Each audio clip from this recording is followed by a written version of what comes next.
Hey, I'm Jim the GM, and we are here for our fifth solid session of our Eberron D&D game. I've got with me Matt and Mike and Caleb, and Matt's going to give us a review of what happened last time. Go ahead, Matt. Hello. Yes, my name is Matt. Last time we had some fun shenanigans. It was good. Basically, what happened is we were. Sorry, my camera is off a bit. We started off getting drunk because why not? Totally plastered, and during that, both my character Quinn and Caleb's character, we told each other some things that perhaps we would not have told each other if we were sober. Then we sort of stumbled over to Zilch's because we had a message from him to come and meet with him, and we were still in our sort of half-drunken revelries. We got there and sort of got slightly interrupted by a man, Trevor Ealis, who was coming out of Zilch's house and saying about how Zilch owed him a favor and that he would absolutely need to find a necklace. And Zilch was like, oh, but I'm not going to be able to. There's all of these things that I'm going to have to do for that. It's not just as simple as clicking your fingers and it happening, but this man was just especially insistent and basically says, no, you need to get this done. We sort of came in hearing that, and we sort of said to Zilch, look, if we can help you with that, that might help you out. And he's like, no, I'll get it covered somehow. And he refused our help on that one because the necklace requires a Sybaris shard, which is a type of dragon shard. He then gave us a letter that he had received related to the Goblin Brothers about the near Vedekar. There was these hoof prints that we had seen when we went to the tomb, and that they were near Vedekar. So there was an invitation to help out there. There was a watch post halfway that we were meant to sort of meet up with and ask them about if they'd seen these hoof prints. So we sort of said, okay, we'll go do that. And he says, go talk to the bartender first. And so we went back to the bar, and he's like, what, are you back for more? And we're like, no, we're actually here for information. He told us about Gnome Willie, that a lady came by.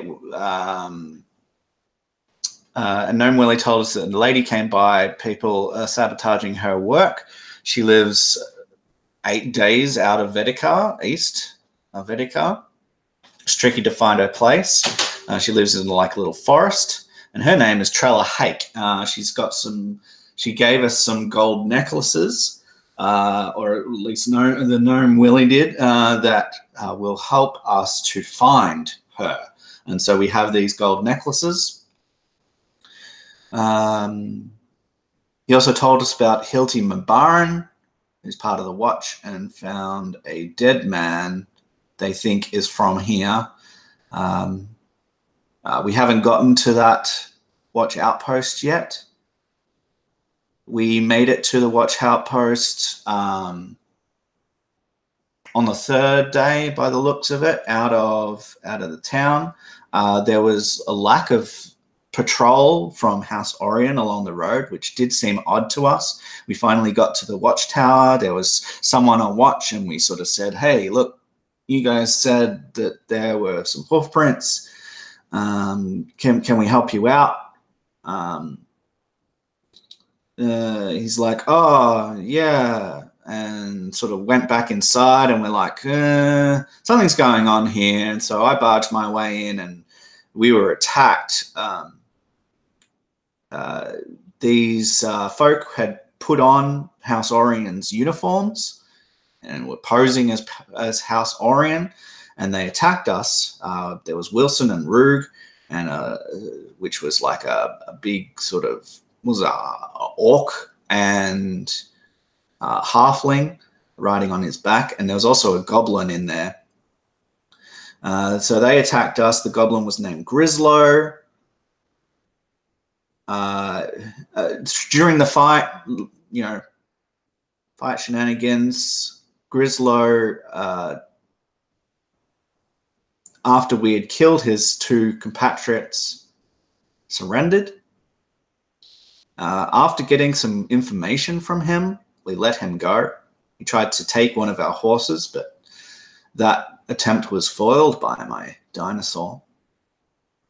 And then we sort of found a whole bunch of stuff. We found that where all of the guards had been killed, there were, I think, 8 guard bodies, all that had been slain and dragged into this area. We gave them the best burial that we could in a small sort of dugout, and then we piled it with stones.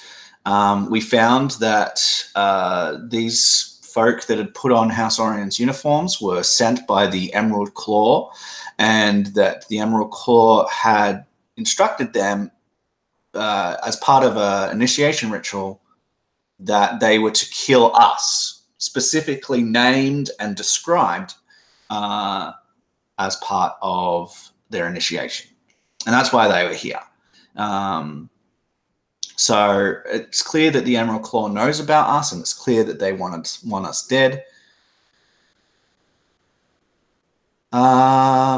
We found some army tags on one of the Orion guards, and so we're basically on our way to report back that all of the guards in that outpost were dead, who they were killed by, and we left a signpost saying Emerald Claw did this in the ground so that anyone that came along knew who had killed these folk. I think that's pretty much where we left off. Sorry if I'm rambling, but that's last session.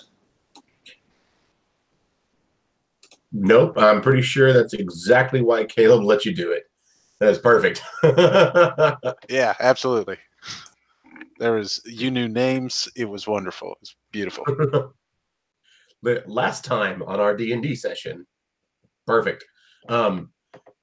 So then, Matt, go ahead and then introduce your character and let us know kind of the headspace, that inner monologue, what's going through Quinn's head. Right. Well, Quinn is a dark-skinned halfling. He's got long, dreaded hair all the way down to his feet. He wields a couple of hatchets, and he does have an off shield that he uses at certain times. He is a channeler of the spirits, and he speaks with them like they're his mates, like they're his good old pals. And this seems to not be as reverent to some people as you might expect. Quinn knows nothing about his lineage, really. All he sort of knows is a life of nomadicism, if that's a word. He's a nomad, and he knows the life of that tribe, but he doesn't know anything about the Jurassicos and who he is part of, because he has the dragon mark, and he uses this, and he sort of believes something about it in his own way. What's going through his head right now is, how did these 3 people kill so many gods? Or were there more of them, and they killed all these guards, and then more of them moved on? How does the Emerald Claw know that we're here, and why do they want us dead? And who are they anyway? Because Quinn knows nothing about the Emerald Claw. This is the first time he's heard of them. And he's just like, okay, well, we need to obviously report in these deaths, and I hope that they don't blame us for anything, because we're trying to do a good deed here. And so he's not nervous, but he's like, House Orion's probably not going to be overly happy that all of these guards of theirs are dead and buried. But we will see. Nice. Caleb. Yeah. So, Flu is a mouse shifter. He has pale skin and fiery red hair that kind of sticks back away from his head. Right now, he's got his shirt off, and he's affixing the metal arm to his left arm, and kind of wrapping the strap around and trying to get everything cinched in so we can get this deal on. But he is, I think probably his thoughts are that he's pretty excited about what's going on. It is a little scary that people are trying to just come and kill him because, for the most part, he doesn't feel like they've been in anybody's way. This sort of seems out of nowhere. So that's scary, but he is also excited a little bit. There's just something kind of in the back of his mind.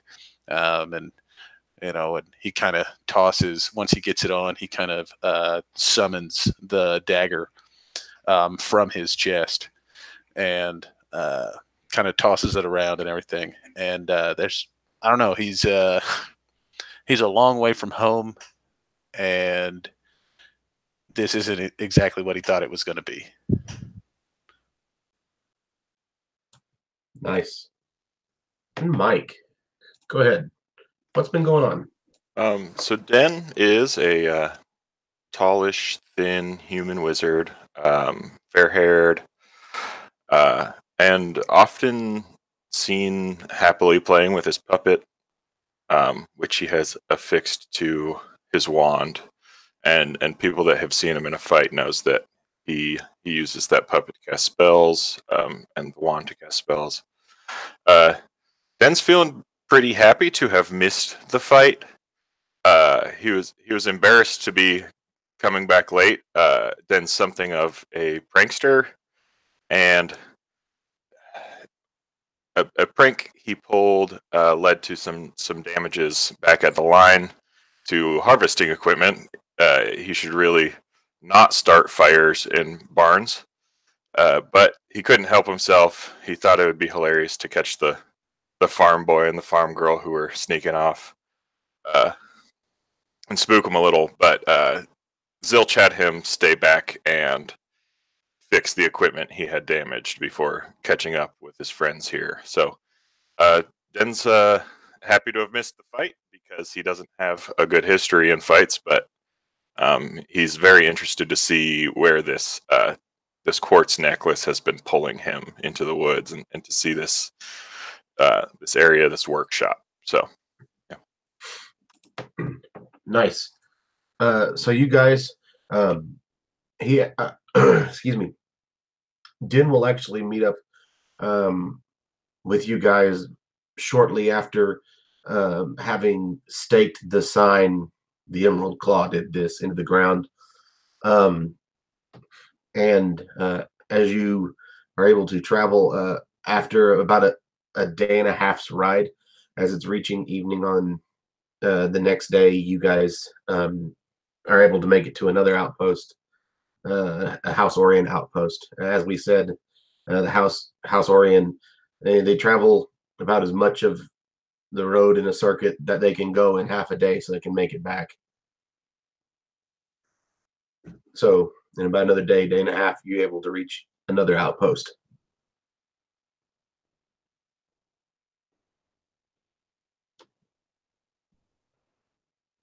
As you get closer, when you ride up, there's a guard seated outside.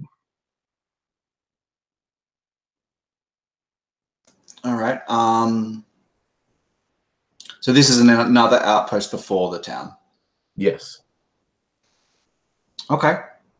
And do we sort of have in our minds how much longer it'll take to get to the town? Couple days. Another couple of days. Right. Well, approaching the guard post, I don't think the last encounter would have really put Quinn off his usual friendly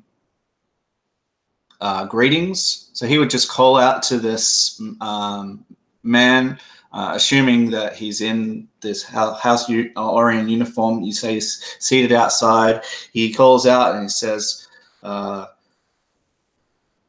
there. We are travelers. Would say where we've come from, where we're going, and would say, how's the watch?" Watch is fine, friend. Watch is fine. Safe passage to you. Thanks very much. Have you heard from the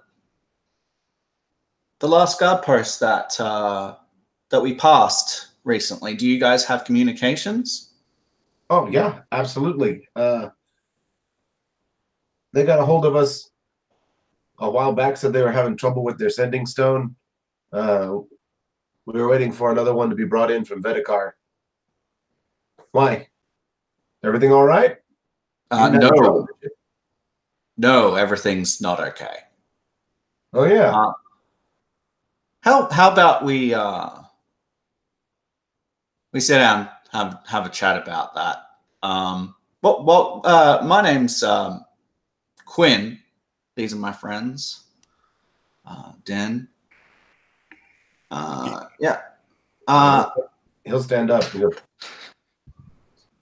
what's the matter? Well, we just came from there, obviously, and things were not good there, my friend.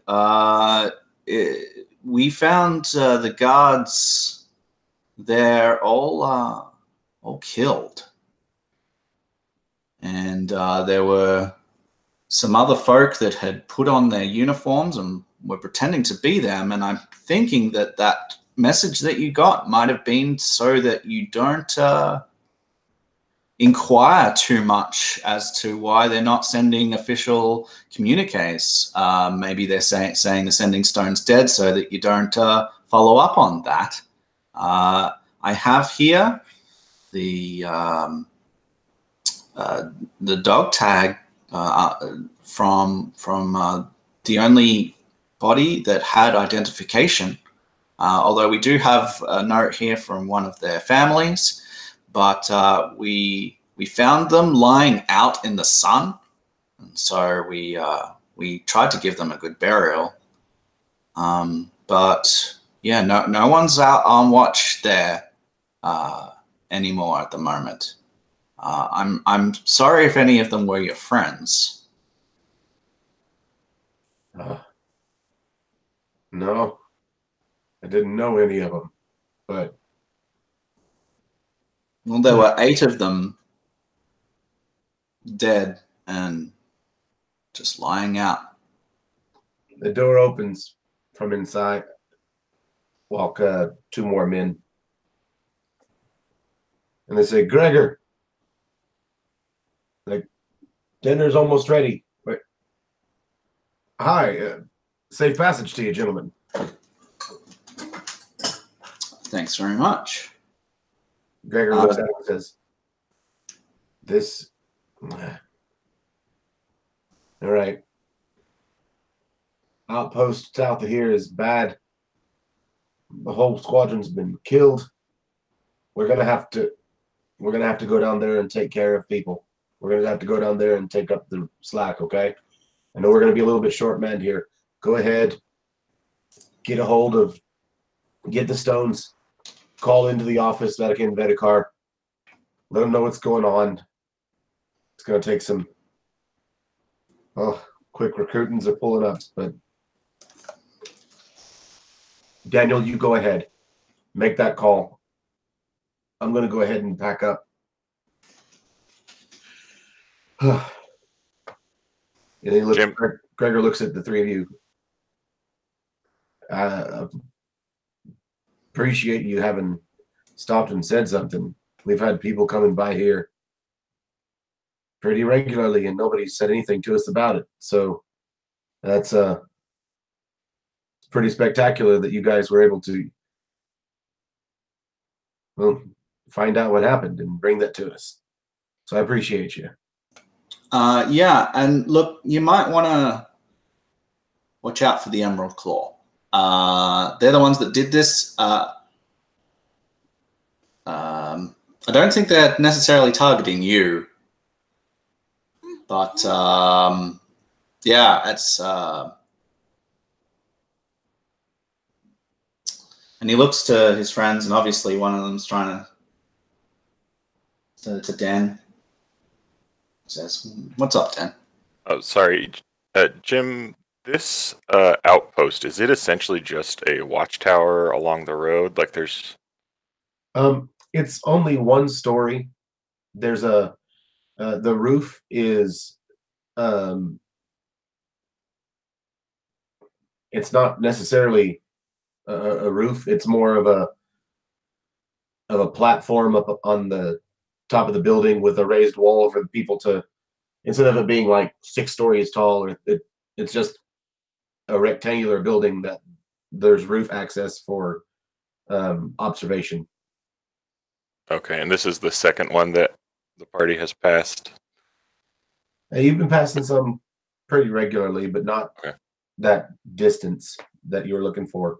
This is the first one you've gotten to since that initial one. Okay. Where the fight was.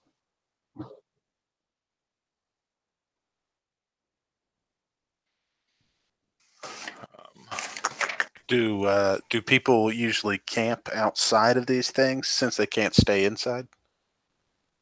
Oh yeah. Okay. You can even see that further on down the road, just a bit, there are already some people who have set up a camp.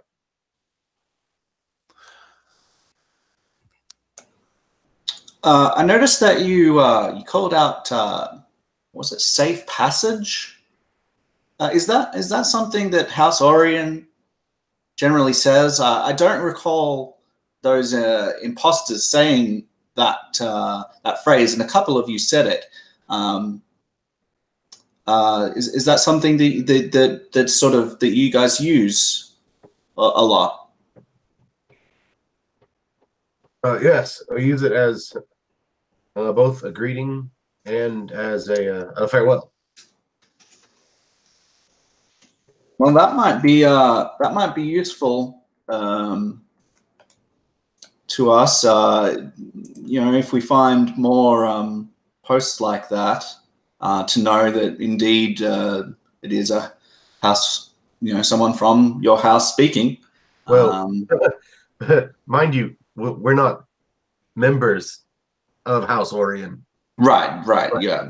You just it's certainly for it's become something that that the road guard will use. We find that it makes the people passing by much easier to deal with, and at least the further you travel, if you find more of us, and we continue to just tell you safe passage, there's a familiarity on the road. Now, Jim, when we met with Zilch, and he said that there was one of these posts that had a dead man, would we know if this is that one or not?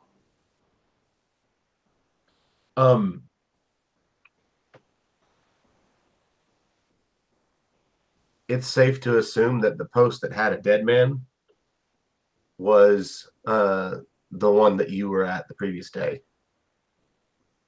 Okay. So that was kind of bait. Right. Got it. Thanks. Which means what happened to that kid's dad? Oh, no. Travis. No. So Travis's dad was not at the post. Travis's dad, they said, was found dead in Vedikar. You might have just spoiler alerted us. We didn't know who it was, but we knew he was missing. I thought he already told me, so I thought y'all knew.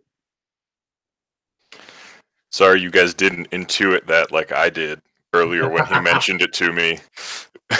Earlier when I mentioned it to you. Yeah, I think what we did know was the child's name. Have we seen his dad? He owned a small farm. Zilch was looking for them, but no rush. I think that's all we found out about that. So, Yeah, I think Flu would definitely kind of hop down off of his horse and load up some of like the camping gear and kind of walk over and start kind of setting it up.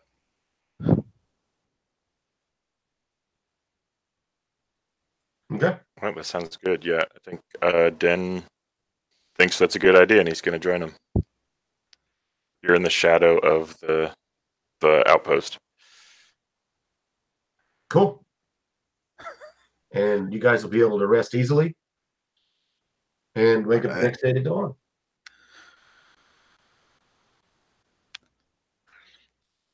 Cool. Yeah. So then we'd probably hop back on. Flu would probably wake up. I would say like maybe. What time did we arrive? Late evening. Late evening. So yeah, I would say he'd probably wake up whatever you would consider early. Maybe right at 8 hours sleep. And would the other camp have already left? No. Tell me one interesting fact about the camp. It's all women. It's all women. Okay. Tell me specifically who has the most money. I was giving a story point. But yeah. So yeah, I think that's all. I think he would go to work at putting his arm on and spending an hour with the dagger kind of in front of him after he has it tied on, just sort of hovering and meditating over the dagger. And okay, I've got a question real quick.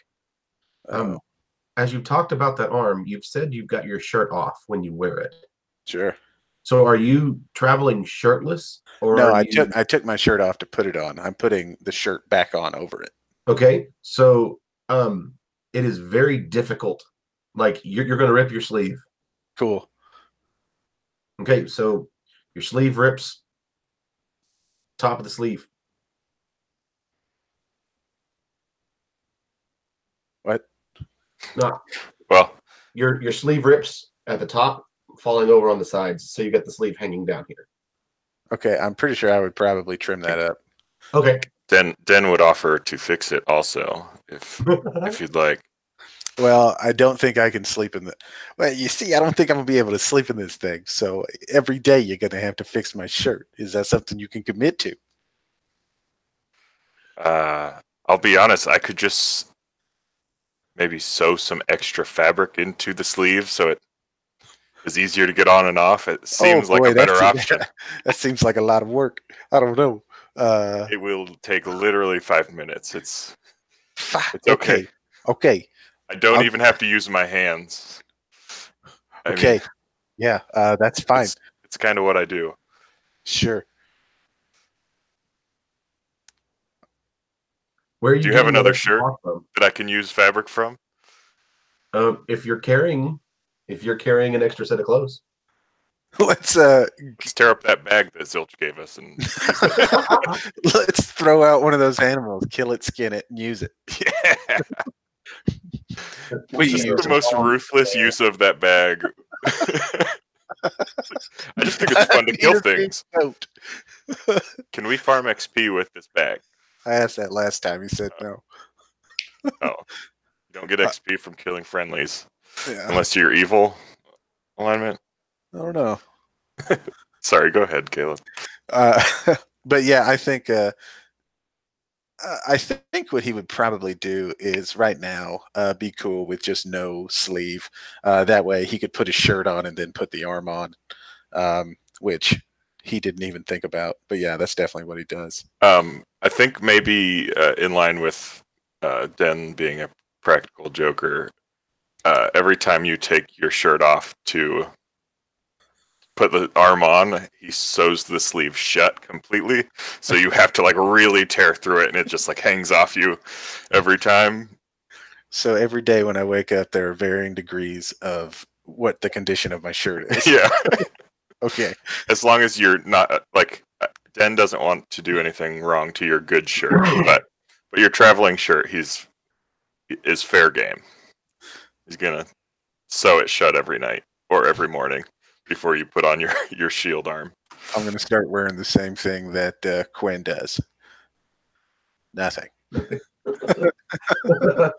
Perfect. Dreadlocks. Cool. But yeah, I think he'd probably get up, take care of the dagger, put his stuff on, and then sort of start loading up the horses to get ready to go. All right. So you'll be able to move on, and through the travel of the next day, Refine, you'll be able to rest again, and the day after that, the land around you becomes much more dense as you travel further north. At about the time that you get to mid-afternoon, you are done passing farms. You are on the outskirts of Vedekar, smaller villages popping up, pockets here and there, and the travel on the road is very dense, moving into the walled city of Vedekar. I think I'd probably keep flow with traffic and stay to the right. Thank you. So you guys are moving through, and one of the guards stops you, and at this point, you are stopped in a place where many people are stopped. There are tables lined up, and there's a guard seated behind behind each one of these tables, and you get brought up to the table for the line, and a woman sitting behind the table, and she looks up at you, and she's in her full-on guard's uniform for Vedekar, and she says, "What are you doing here today, gentlemen?"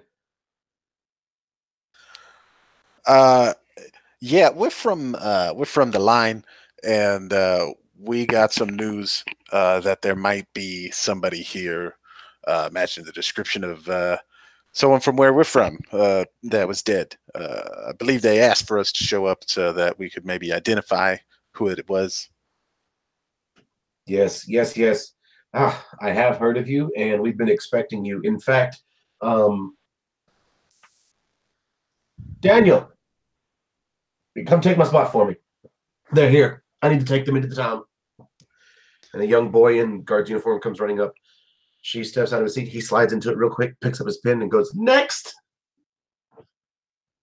And people step up as she steps around. She goes, "Go ahead and follow me." As she's leading you in, there's small talk, nothing too incredible. Just your typical, "Hi, how are you? I'm Sophia. How long do you plan on staying here? Have you ever been here to Vedekar? What do you do when you're not in Vedekar? What's it like at the line? I've heard about it. Is it really growing as fast as people are saying?" Just small talk as it goes on. She leads you through the nice bricked streets of Vedekar, and the houses in Vedekar and the buildings in Vedekar are very, very dark, very weather worn to match the cool day air here at this point in the year. Dark colors painting the houses. It is not a very bright and cheery place, save for the street lamps that are beginning to come on. And she takes you through town, through the market district, all the way to the central district of town, where she takes you to the watch house. She'll introduce you. to one of the investigators. His name is Sambul, and Sambul is a bugbear.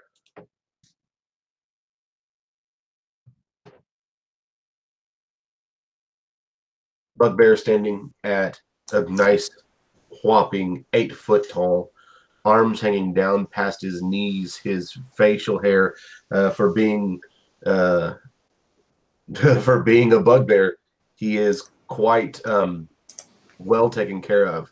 Hey, Jim. Yes. Sorry to interrupt. So I know you've talked about beasts or creatures being like part of the culture here, but how regular would it be for a bugbear to be in a position of power like that? This is strange. Okay. It's not unheard of, but it's for you. It's definitely unseen. Okay, cool. I just want to make sure that's.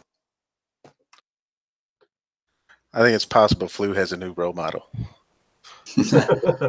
This guy is great. He's fuzzy like me. Quinn's got his neck's almost all the way back as he looks up at this bugbear. G'day. My name's Quinn. And the bugbear looks down at you, and he's got the pince. Is that how you say it? The pince, the glasses you just set on your nose. And he looks down at you. Oh my. Would you like me to pick you up, friend? No, she's good.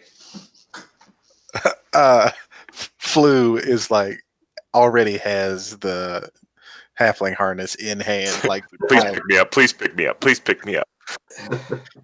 It's like, Can oh you my make this god, bigger so I can hide you? this is great. He says, so you are the gentleman from the line. Yes, you are here to identify our body, correct? Well, these two are gentlemen. Yeah, I'm just your pal. I'm just their pal. All right. And he reaches into a vest pocket and pulls out a notebook, very small for him, flips it open, reaches down to a desk down by his knees, pulls out a pen, and so he's got this very tiny notebook and very tiny pen. He goes, yes, if you don't mind,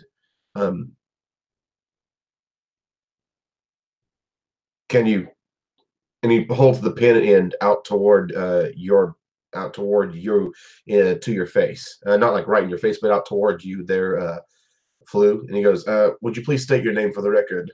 Just part of the business, sir. And he kind of looks. Is there any way that I could maybe stay off the record? Well, I don't see why not, as long as these other two gentlemen, excuse me, my pal, and this, sorry, as long as they're willing to, be the ones to Yes, you'll have to excuse my friends. They're not used to city life. My name is Den, and we'd be I'm be sorry, happy to. sir. I apologize for it. Excuse me. And he goes, and he holds the pen up to his face, and he goes, Sambul Markathar. And he states the date and the time. And I am speaking with Den Ander. Denander.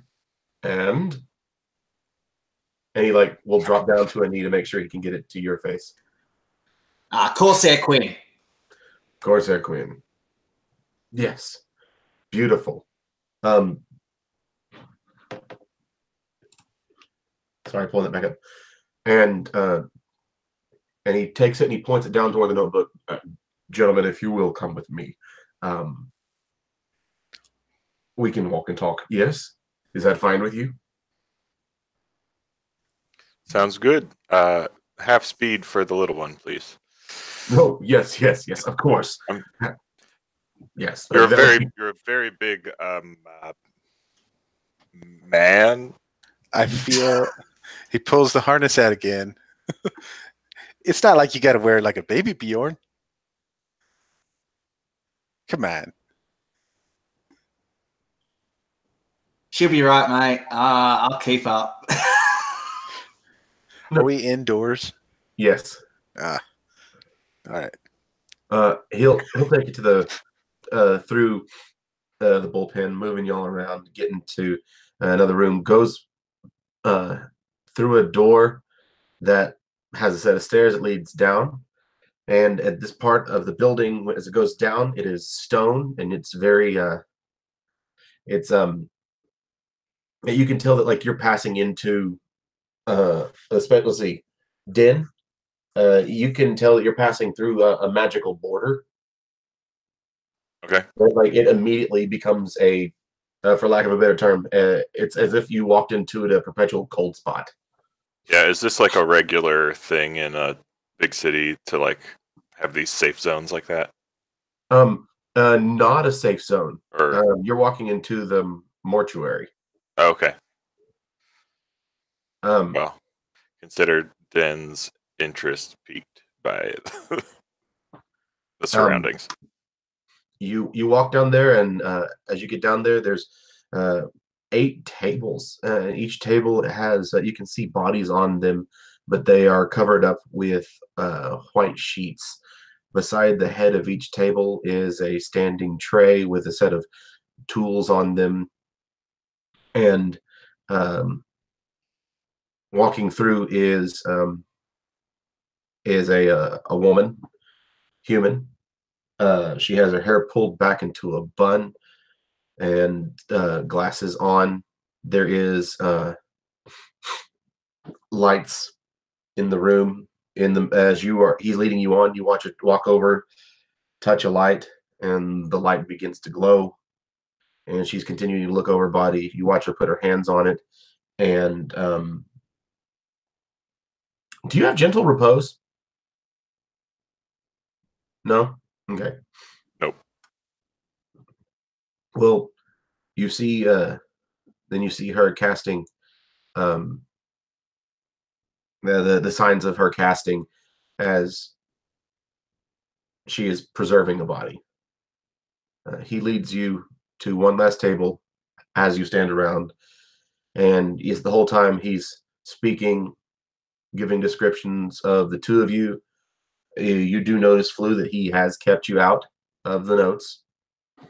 And finally comes around, he says, and the gentlemen are ready to identify the body of the man found. And I hate this part. And here we go. And he pulls back the sheet. And there, the spitting image of Travis Konono is the man that you recognize as Travis's father, Davis.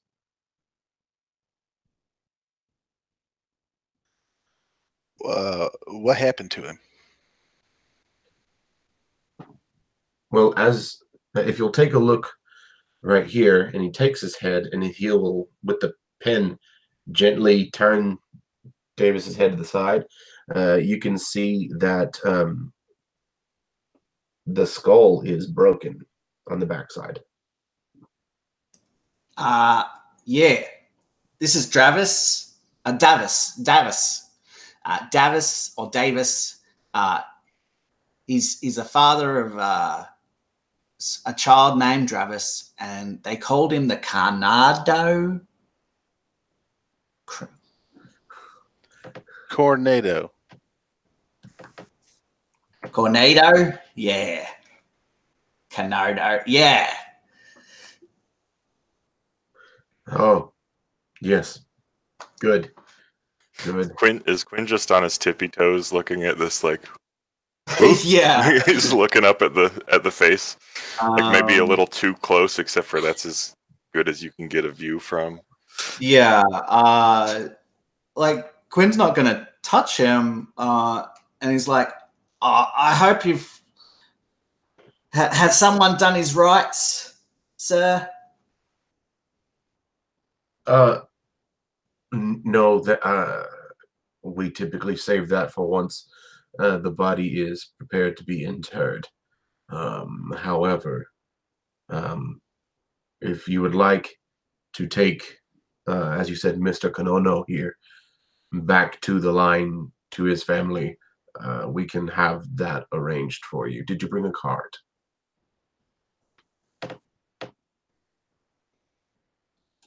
I don't remember, did we?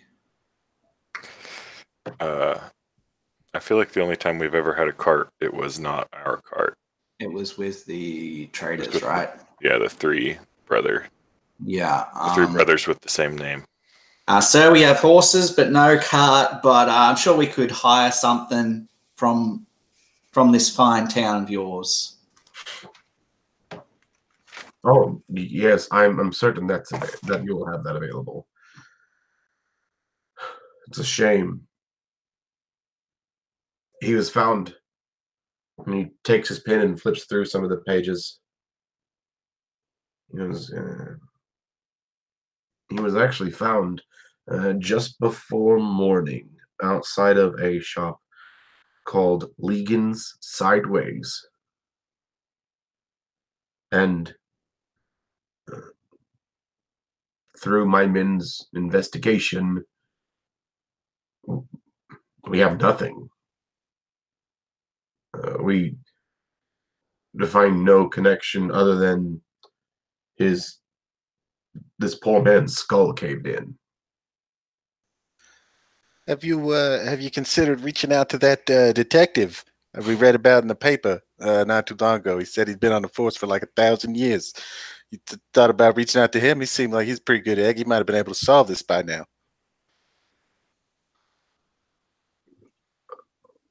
Who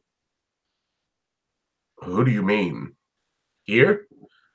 I'm afraid that I know everyone in my department, sir. Well, that's what I'm saying. No, I don't think he's from around it. It's Bum Squat Rut and Drumble, something like that. I'm not real sure. I don't remember. Now you're making up names for your made up names. So please remember that, Jim. Rut and Drumples. I reckon that'd be Bum Jumble's Rotten Squat, the reporter. Yeah, Hey. Bum Jumbles. Oh, yeah. Yes, I remember reading about this man. Do you think he could help? I think he's retired, but maybe we can help. Well, I would greatly appreciate it. He was in Omdare, correct? Would you be willing to go speak to him for me? On where? On Dare? Oh. Okay. Got it. He looks confused. I get to describe my character. I am confused. So on there, right? Is that like someone said that he had to do something and dared him to do it, so he's on a dare? I believe on Dare is very far away. Perhaps under there. Right. Yeah. Perhaps there's is this Legan Sideways? Have you talked to him about the Bastion skull thing? I mean, not that you can't do your job, investigator. I'm sure you're very perceptive.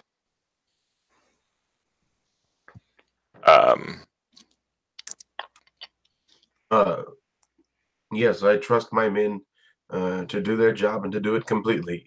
I have been very fortunate to have been able to move up the ranks throughout the watch and to be where I am. And with that comes a certain amount of trust that I give back to my men.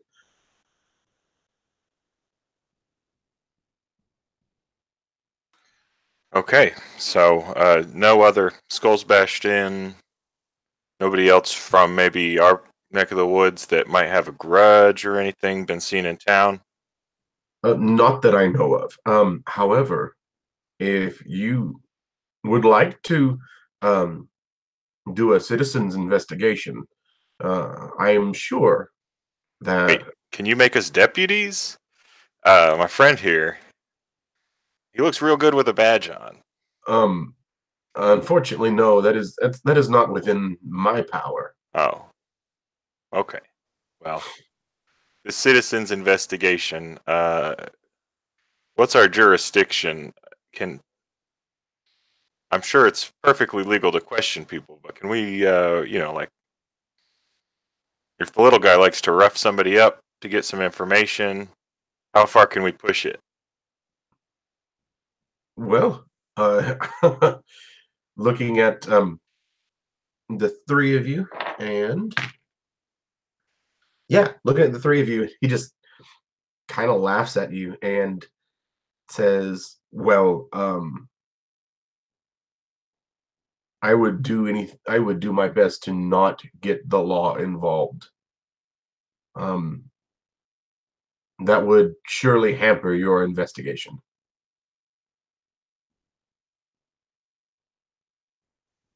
But you're the law, right? Yes, Okay. but you don't. Sounded like a free pass. So I guess we're just gonna. No. I guess you were just blink. I thought you were winking at me. There's no. If you destroy property, you will be jailed or have a fine. okay. I can't stop that. And the little one, him too. Just to be 100% clear. I know you took a liking to him, so. Look, she'll be right. I haven't destroyed anything yet, right? I mean, what do you think I am? Some sort of dervish whirlwind?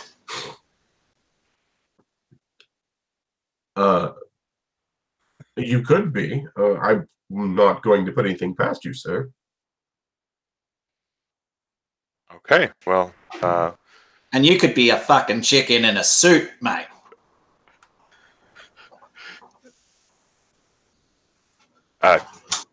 Please, Quinn.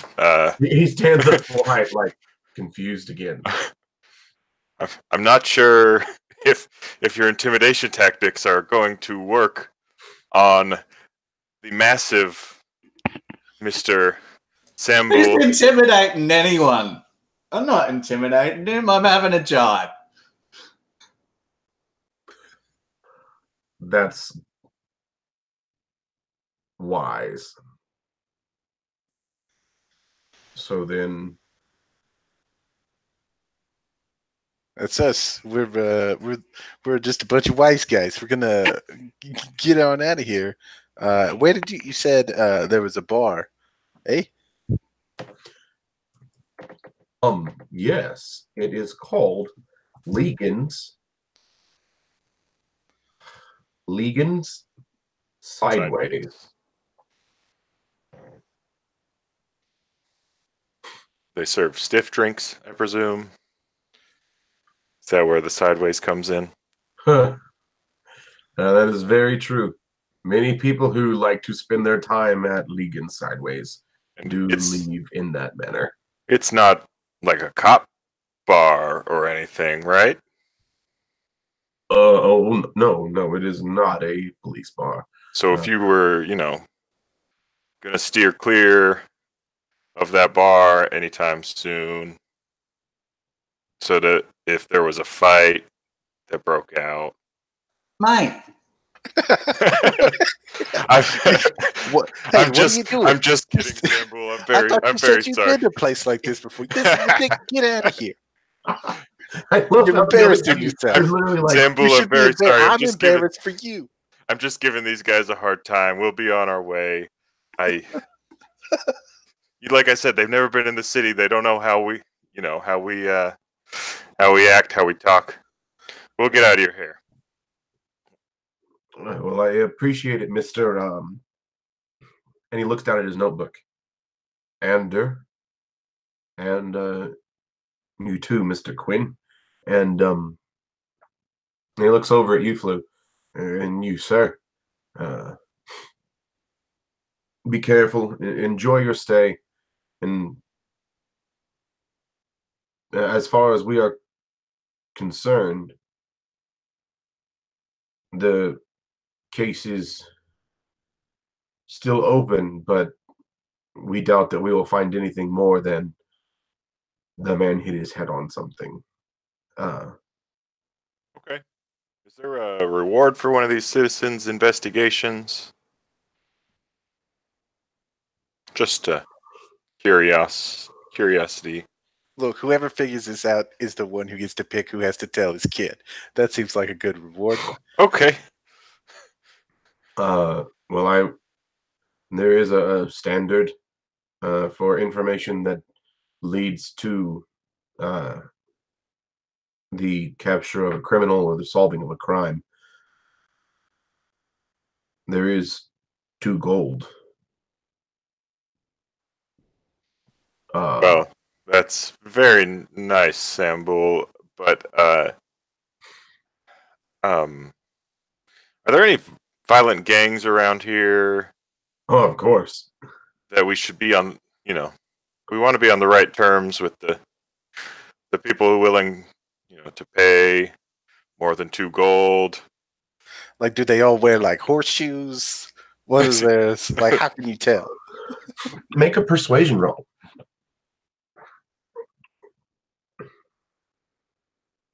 Go ahead, Den.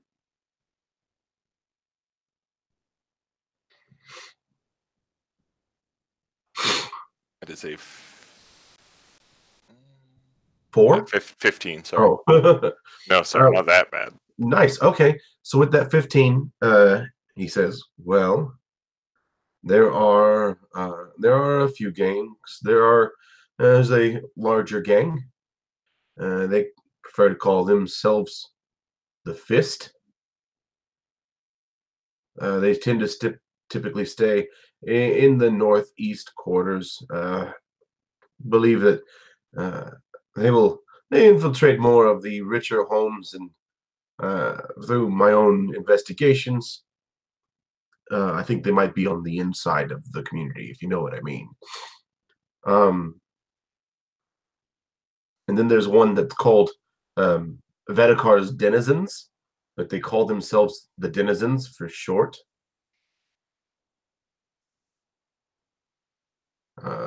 They will be found all over town, but we find that mostly they will deal with how do I say this?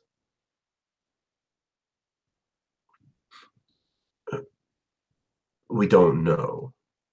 They have committed burglary. They have committed murder. They have petty theft, arson. They across the board. If we have laws against it, they have broken them. Okay, real bad guys. Sounds like. Well, maybe they'll talk to you where they wouldn't, or talk to us where they wouldn't talk to you. We'll try not to get into any trouble or bring you any more bodies if we can help it. So thank you. We're gonna try and get to the bottom of this. Now, is this guy also is this the main House Orion outpost as well? Like the main office? This is not the House Orion office. Okay. This is the mortuary and this is the mortuary and watch house. Right. Cool. Maybe I would ask him then if it's quicker, like if the House Orion's office is on the way to the pub, or if we need to take an alternate route. Oh, I don't think that you need to take an alternate route at all. Go whichever way you feel you can. I'd go the most direct route. Which would be we're from out of town. Flu, did you get a map on the way into town, Flu? They weren't selling them by the corners as usual. It just seems weird, but yeah, you got a map in this mortuary? I don't. Not in the mortuary, but upstairs we do. Can I go get it? No, it's on our wall, rather large. Can I walk into your office and take your only map? The only map of Minotaur ever. Yeah, just give us some directions, mate. She'll be right. And he gives you directions easily. They're easy to understand, not too many turns, and the landmarks he gives you are they sound easy to follow. Cool. So I think we probably leave headed to the office first and then to the bar. Legan sideways. Mm-hmm. When we get to the House Orion, I think we walk in and describe to them sort of what's been going on that we've come across. Fill them in the same way that we filled in that other outpost. Kind of gave them an idea how far away it was. Is there any additional information you think we should give them, Matt? Not that I can think of right now. Cool. So we bring up the Emerald Claw and, I mean, I'm obviously giving the dog tag, and we did find the letter from one of the guards' families, and would hand them in during this report. And that we've already notified another outpost, so they should be able to cover. Cool. They thank you for that information. They thank you for taking care of what you can or what you could, and they will give you each they pull a coin purse and give you each 10 gold for your trouble bringing that information here.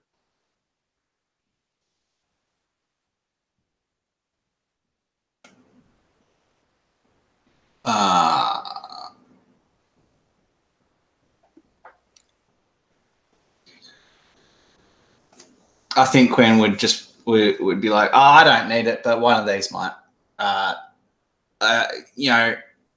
We figured they're your men, and they deserved the best burial we could give them.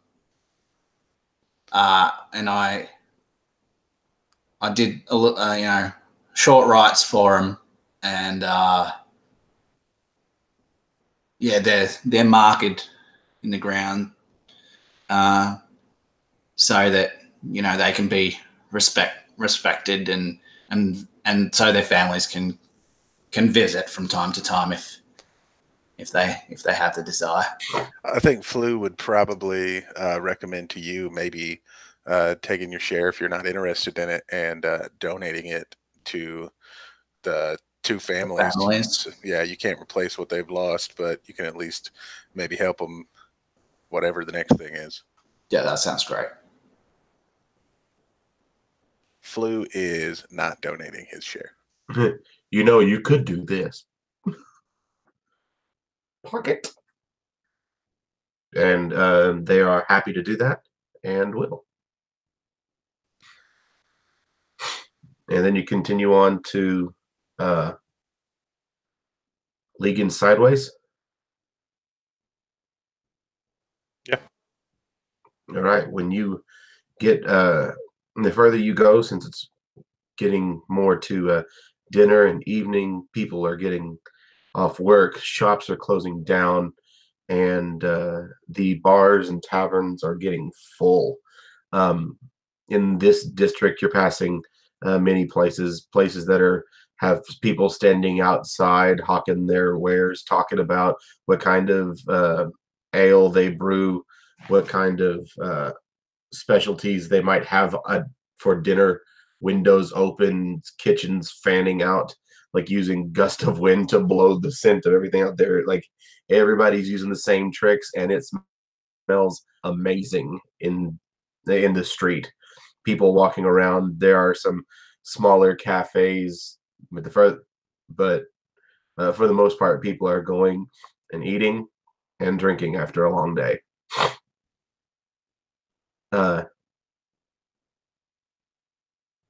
So, Flu, you and no, Flu. I need you to make a wisdom save. Why? You see a man. Does it smell so good out here? Smell some cheese. My wisdom save in all is an 11. So there's a man across the street that just kind of looking around, just watching, doing this, being normal you. You kind of both make eye contact at each other, and you see him, and he looks at you like, again, just a confused look, like, huh.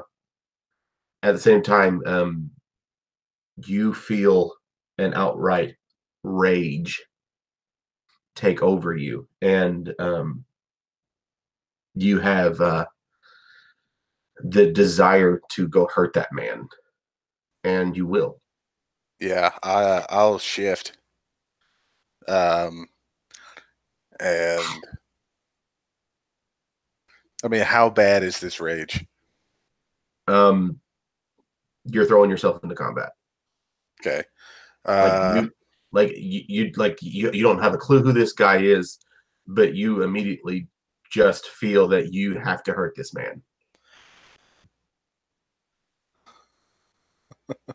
Are there outward signs of that? Oh, he's saying he's shifting. He's straight up gone into like. All right, Quinn would immediately look up and go, "Mate, you're right. That's not usually what you do in the city." This is bad. This is bad. This is bad. Quinn's doing a lot of that today. He's like, "Are you for real right now?" Yeah, I'm not a regular guy. I'm just your pal.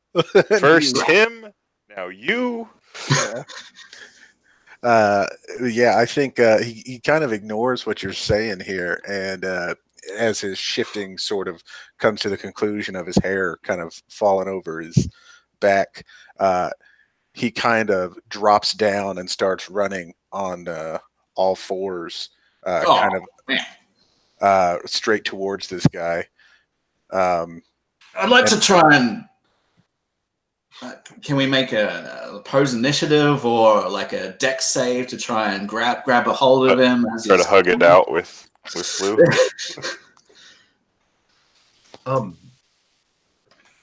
You can story this as you like for now.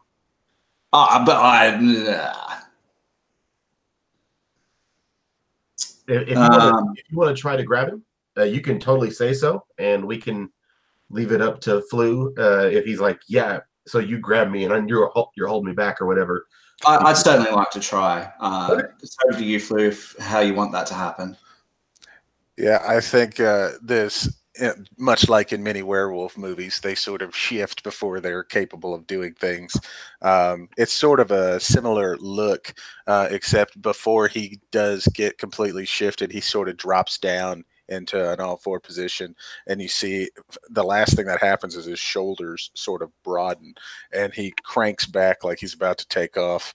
And I can see you maybe grabbing onto something on him and sort of keeping him from getting out of the blocks the way he wants to. And I think he would probably hit the ground, turn around, and look and see you, and say, "Hey, what the hell are you doing?" And he turns back. I could ask the same thing of you, mate. The guy having made eye contact with you has drawn a long sword and a short sword. He's drawing his weapons? You cannot see this currently because of the people that are in the way in your short. Right. Yeah, and clearly, is Flu stronger than Quinn? Probably. Quinn's more on the deck side of things. Yeah, so is Flu. Okay. So they're kind of a match. So they're kind of, but you're shifted. So Well, if you're trying to hold on to him, technically he'll be able to wriggle out a whole lot easier because it's still your athletics versus his dex, Right. or versus his acrobatics. Yeah, Okay. I think it would probably be something. I like the idea of, and Jim, you'll get this, but like when two wrestlers go into a long combination, a long set of reversals and like pin combinations and stuff, and it's one of those things where right as Flu gets his leg kicked out, he turns around to take off, and right as he starts to leap out, you sort of grab him by the other foot, and he lands and turns, and kind of moves around and goes kind of trying to jerk his leg free by moving around you. And as soon as he does, you reach around and sort of grab him by maybe his hair or whatever that's coming off the back of his head. But finally, I think he probably would. He would squeak out. Okay. Then Quinn and Den, as Flu starts charging toward this guy, I need Quinn and Den to make perceptions. Okay. Oh shit. And what I would like to happen here is once he is sort of broken free, he runs down on all fours for a couple to really get going, and then he pops back up on his two legs, and he starts running, and he summons in his hand a great sword, and he's running just with this thing kind of out in like pre-swing. Okay. As you are running like that, Mike and Matt make a Matt advantage. So, Mike, you can go ahead and roll a second one. Because when that great sword pops out, the crowd panics and begins to spread out. So, Matt, you can make that at advantage because he just summoned a great sword while he's charging him. Oh man. And the crowd panics and begins to run away from him. And the image is quite beautiful as you're running toward him. Many people are running away, but many people are going away from you toward this guy. So he's just standing there as all these people are rushing by him because he's got these two swords ready. Sorry, my perception check with advantage is 21. Okay, both of you need to make will saves or wisdom saves then. Wisdom save. Oh shit. I am failing that. I got a 5. Yeah, you feel this overwhelming need to hurt that man. All right. Den, you're like, what's going on? And you can tell, let's see, with that nat 20, I like that. We'll go ahead and you have a chance to spend a story point on something special. You could actually recognize where this is coming from if you'd like to spend a story point. I think that makes sense. Yeah. If it is magical in nature, I think that it is magical in nature. I think that Den would pick up on the fact that these two are like being hit with it. I'm like, wait a minute. Den's like, okay, something's wrong. So with that save and you spending that nice, wonderful story point or hero point, however we're calling them, you actually recognize that your ruby quartz is glowing gently, as are the ruby quartz on your two friends, as is a blue sapphire on the other man. Okay, and were we told where these came from besides just that person left them for us? That's all you remember hearing. Okay.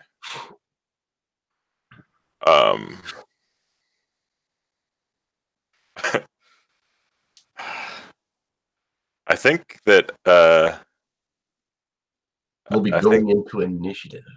Yeah, I was gonna say I think that Den is basically like nothing to see here and tries to calm the crowd as he reaches for his wand and is just like it's happening one way or the other, so I better help. Yeah, you want us to roll initiative? Yeah, roll that initiative, guys.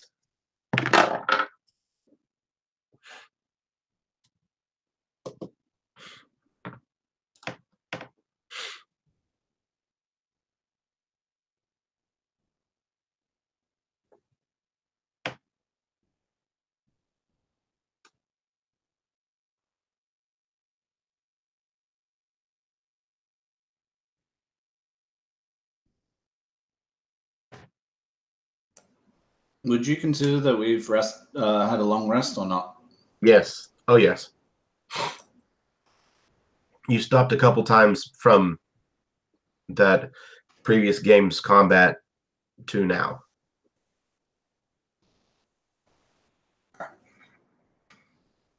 All right. Quinn, you are up first. What did you say this man looked like? This man is this man has sideburns. He's got his hair buzzed down. It's kind of dark, receding hairline pretty far back, but it's buzzed down, short black sideburns that come down almost to his chin, around his jawline. He stands with his shoulders back, very dark-skinned, dark-eyed, just exactly what you expect your macho bro to have on his face. And he looks over at you. And he's got you said, great sword? No, the greatsword was actually manifested by Flu. Ah. He's drawn a longsword and a short sword. At first glance, he looks to be pretty well armored. All right. Well, I don't have my shield on because we're in a city. And this rage is is overtaking me, so I will go into rage. And would interact with my hatchet, pulling it out. And I would run up to this man and I would attack recklessly. Okay. Due to this magical effect here. Oh, okay. Well, reckless means that I'm attacking with advantage, and I got a crit on that. Nice. Remind me how we're doing crits. Is it just 2 dice or 1 dice double? It's 1 dice. The initial dice is maxed, and roll the second one and add it to it. Right, got it. So, 13 in total. All right. Now, he is now under the influence of my ancestral protectors, i.e., a spirit rises up, almost double Quinn's size, and seems to move with the man if he tries to attack someone that is not me. And he also has advantage against me because I attacked recklessly. Okay. Cool. Next up, then, it's going to be Flu. Yeah, Flu is going to just come on in and give it the old big great sword chop. Oh, no. That might have been my chair. Let's see. I got to roll the hit. I was excited about everything else. That is an 18. 18 will hit. All right. Boo. 12 damage from the old short sword. Wait, Short? great sword. I was like, whoa. Sorry. Looks little in his hands. All right. Anything else? I think what I would probably do is try and circle around so that he's sort of sandwiched in between Quinn and myself. Okay. Den. If I can, for a free action, I would like to rip the necklace off my neck and toss it on the ground after seeing Sure. him glow.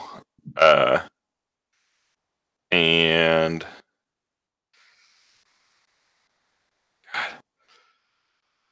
this rage is pretty controlling over all of them, right? Like, I'm not gonna convince them to stop fighting. So, I mean, you could try. I mean, um,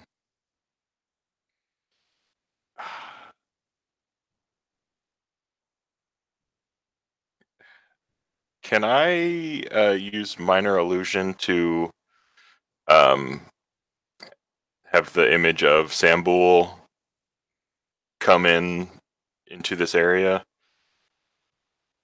Like, he's a known presence that not just our party would recognize, but also this other guy probably. so minor illusion. It can't be a person. Never mind. I'm sorry. It has to be an inanimate object, right? I guess I'm just gonna fog cloud to try and just stop the fight. I'm gonna do a fog cloud around them, basically.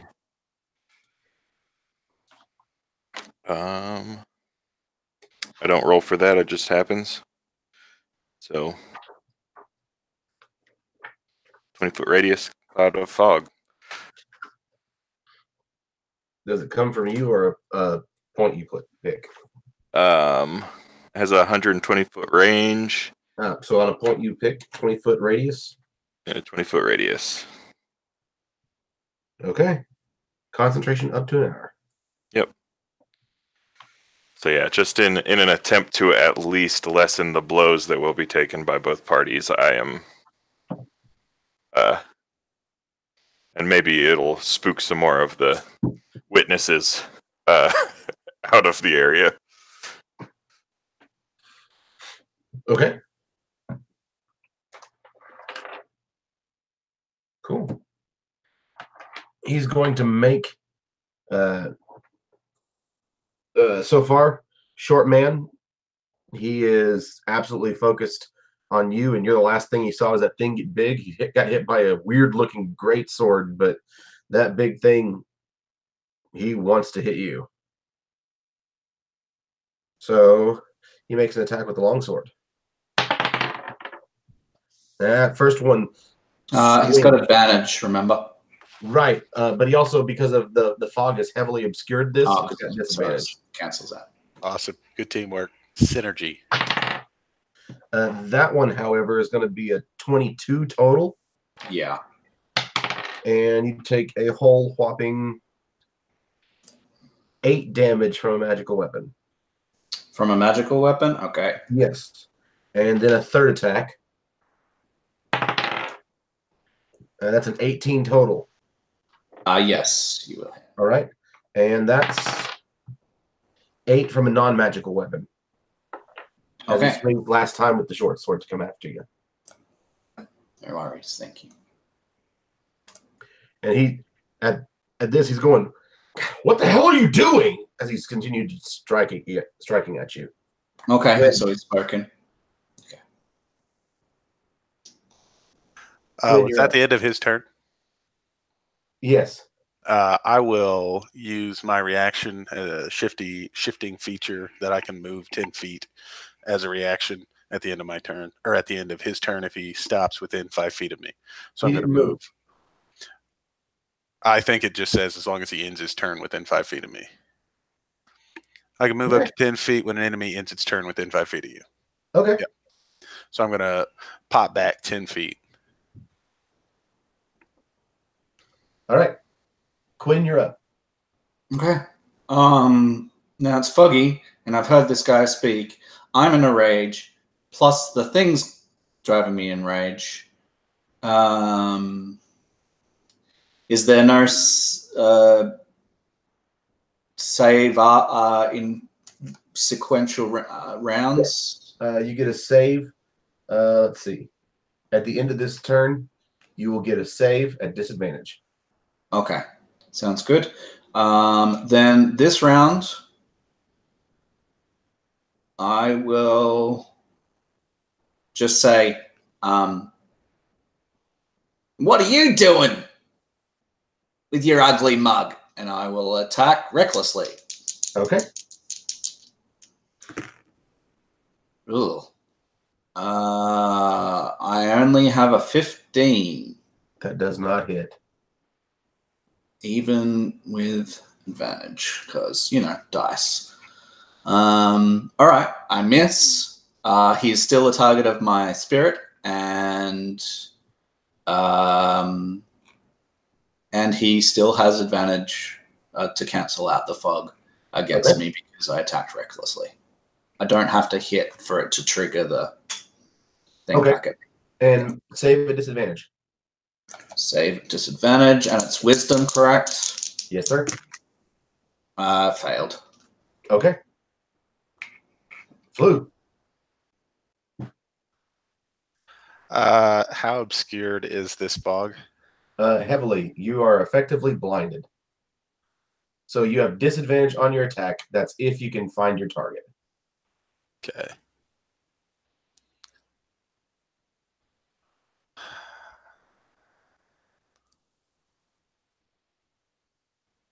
And so when I went into a rage, it was because I looked at him? Yeah, as soon as you made eye contact with him.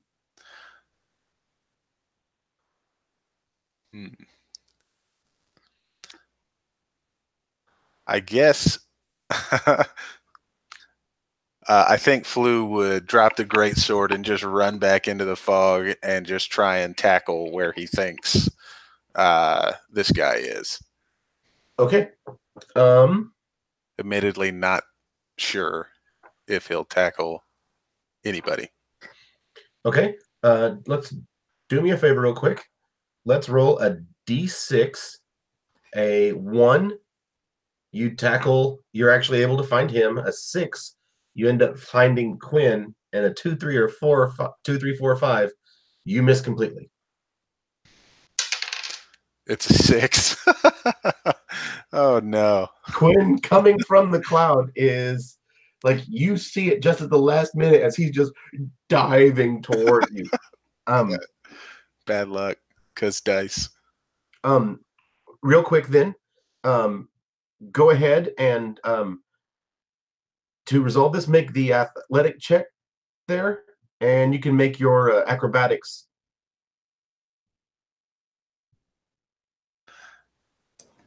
I'm making acrobatics. Or whatever you'd like to roll to not be grabbed. Yeah, I'll use acrobatics. I hope so. I got a figured you'd do 6. that. Well, you have advantage on athletics checks right now, don't you? Because you're in a rage.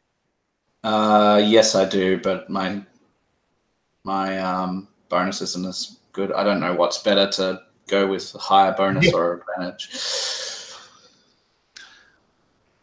I got a 6. I rolled a 7, and I have a -1. Oh, well, I easily win that contest. I'd like to think he jumps right over you, and you just like duck. Yeah. And I just disappear back into the other side of the fog.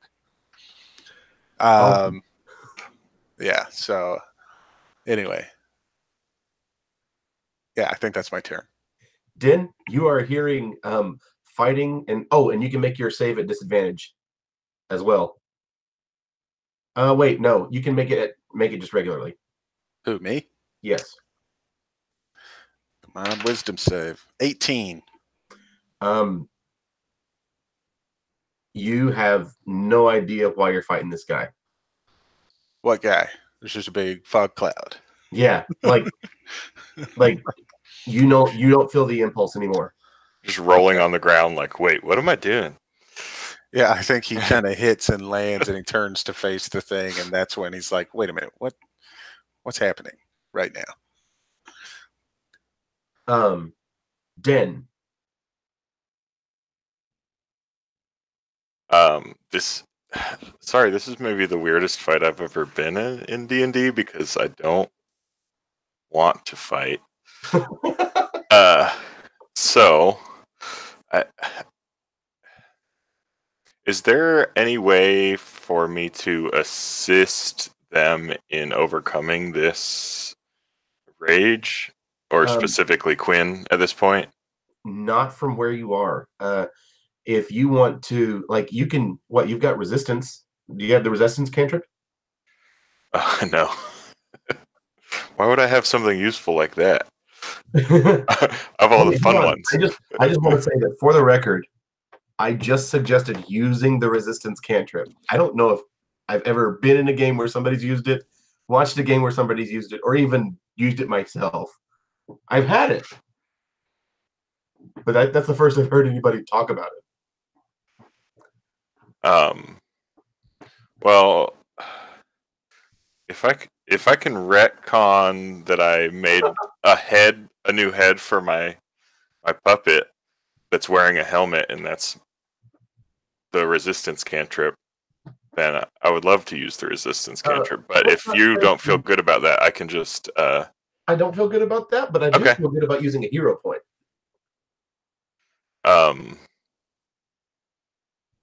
Okay. Instead of calling it like a retcon, let's say that you spend a hero point and it turns out that how you need it is the way that it is. Okay, cool. Hold on, I have to look up that resistance cantrip now. I think it's just a +1, right? Is it just a +1 to other people's? I thought it was. Oh, I've got so many. Touched creature. Touched creature can roll a d4 and add the result to any. So yeah, I think that. You currently can't see though. True.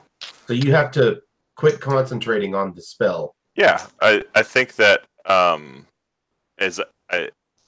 think Den hears Flu coming out of it and thinks like, oh, it's over, and drops the fog, and then sees Quinn in a rage, maybe for the first time.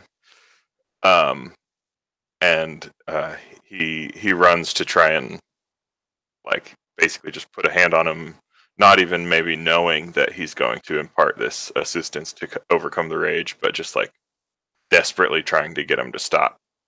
And so yeah, using resistance on Quinn. Cool. You may add a d4 to add the result to any one saving throw. And there's no more fog. Cool. BG sees another guy running up. He's going in to swing like crazy. Now that the fog is gone, he has advantage on these attacks. The first attack is a 19 to hit. Yep. Second attack is a 19 to hit. Yep. The third attack is a 24 to hit. Yep. Good thing I got that healing potion that I brought. The first one, you take 7 magic damage from the longsword. He swings the longsword again and hits you. You take 5 magic damage. And then you take a swing from the short sword. It is 9 non-magical. Okay. And he's swinging away going, who the hells are you? Okay. Quinn. Right. I'm going to throw a question your way. I'm wondering if, because of Quinn's connection with the spirits, whether it would be possible for me to spend a hero point even though Quinn isn't in the right mind to think the way that I'm thinking. So what I'm thinking is maybe the spirits could guide him, and I could spend a hero point to in addition to the guidance, help him overcome this. You can say no, I'm fine with that. I don't know what benefit it would incur, even if you said yes. let's say that the spirits force their way trying to help you, and it will allow you to make the save at the beginning of your turn.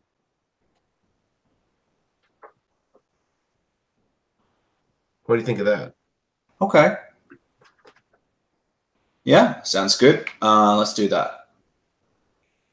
I'll spend that hero point, and I'll try to make the save now. This is still a disadvantage because I'm raging, correct? Right. Oh, 15? Yeah. Cool. The D4 helped me. Thank you. Yeah, so, okay. And just like Flu, I don't know why I'm been attacking this guy. Is that? Yeah. Yeah, so I'm like,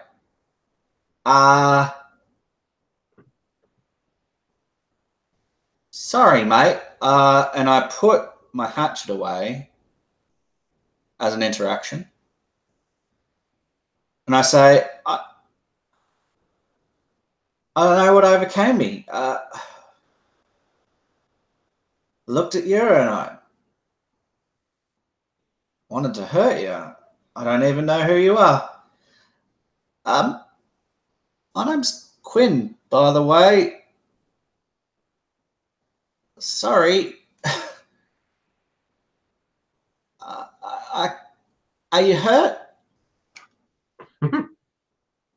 Are we dropping out of initiative, guys, or do you want to keep it?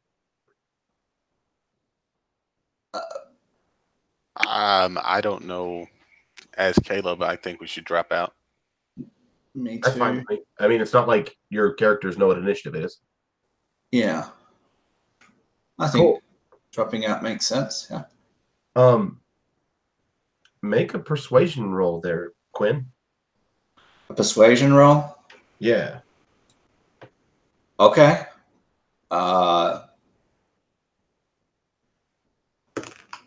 13. Okay.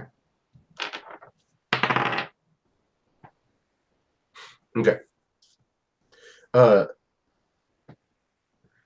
Guide takes his stance. You watch as he puts the short sword away, long sword back over his shoulder. What was that? I don't know, mate. He's not relaxed his stance. He's just put the weapons away.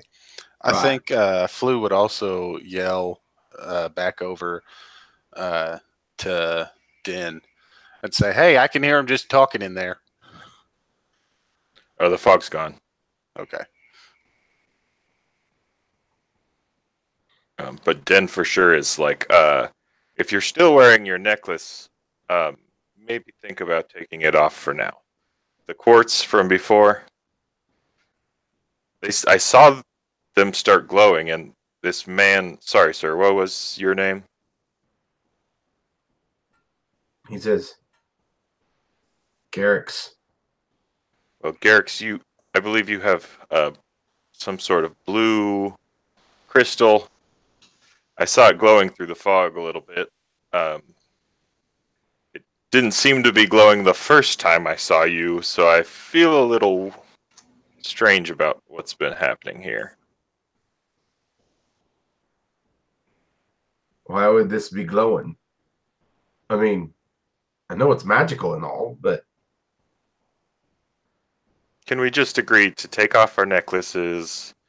You don't have to throw them down like I did. It looked cool. I don't know if you guys saw, but anyway. Wow. Everybody else was literally in a rage fighting each other, and he's asking if we saw him from the bleachers spiking his pendant. Did you guys see that thing I did? Yes, earlier. Well, smash that. You mean this one, the one with the quartz one, right? The quartz. Okay. One that has been mysteriously pulling you in a direction similar to how you just were pulled into a fight. Wait, and the guy Garrix interrupts you. What do you mean? Pulls you in a direction.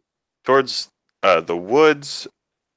Jim, do we know which forest that workshop's in? Yeah, the forest directly to the east of where you are right now. And he goes, wait. You didn't receive yours from Trellahake, did you? Oh my god. Well, not directly, but she's the one that left him for us. We got him from a barkeep who passed it on. Hells, I don't want this. He takes it off. He just drops it there and he goes, you can have it. If she gave some for you, she left some for me. She left some back at the end, too.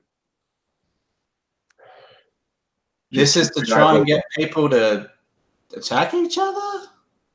She's pitting people against each other to get the best to come to help her.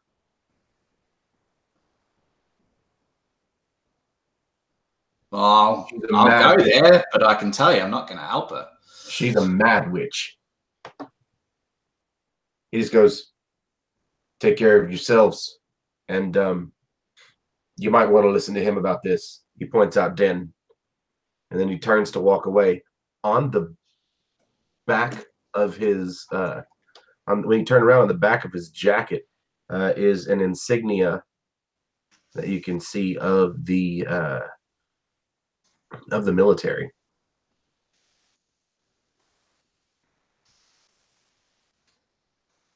Military, okay. Or like the Karnath military? Carnathian military. Okay.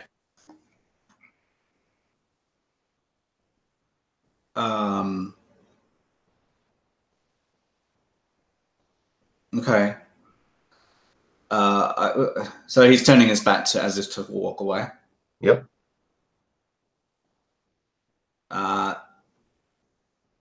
Seeing the military garb, I would just say, yeah, mind if we go and deal with her?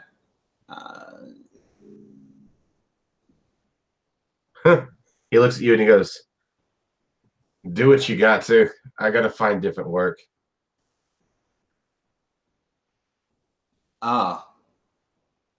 Do more of your men have those things? And you watch him stop. You see a big sigh. He drops his head. He turns back around. No. No, they don't. Hey, I'm sorry about that. He's never been in the city before. But if you're looking for a place to go and you need some work, maybe you should head down to the Line. If you never heard of the place, talk to the guy that owns it. His name's Zilch. There's a bar there. You might be able to get some work. I don't know. He's always looking to hire people to do things. He might be able to help you out. Yeah. You think so? I mean, maybe.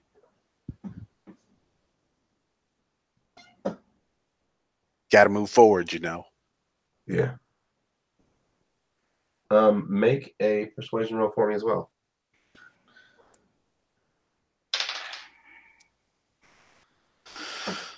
Persuasion.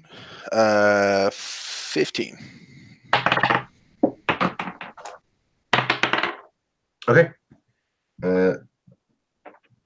He says, all right, well,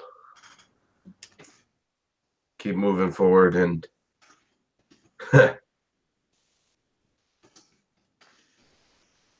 if my travel takes me that way, I might stop by and see this Zilch.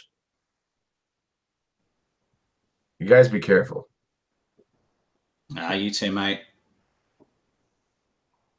And he'll turn to walk off.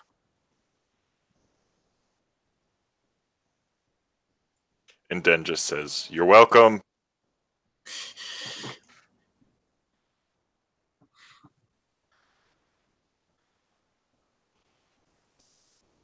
Well, guys, we can either continue on to the sideways or find out if our friend Davis had a necklace on. That's not a bad idea. I mean, if people are being madly driven against each other, it stands to reason that someone got their head caved in. Yeah, maybe it brought him here to Vidikar. Well, it definitely wasn't that guy because, as I recall, he only had a couple of blades with him. Fair enough.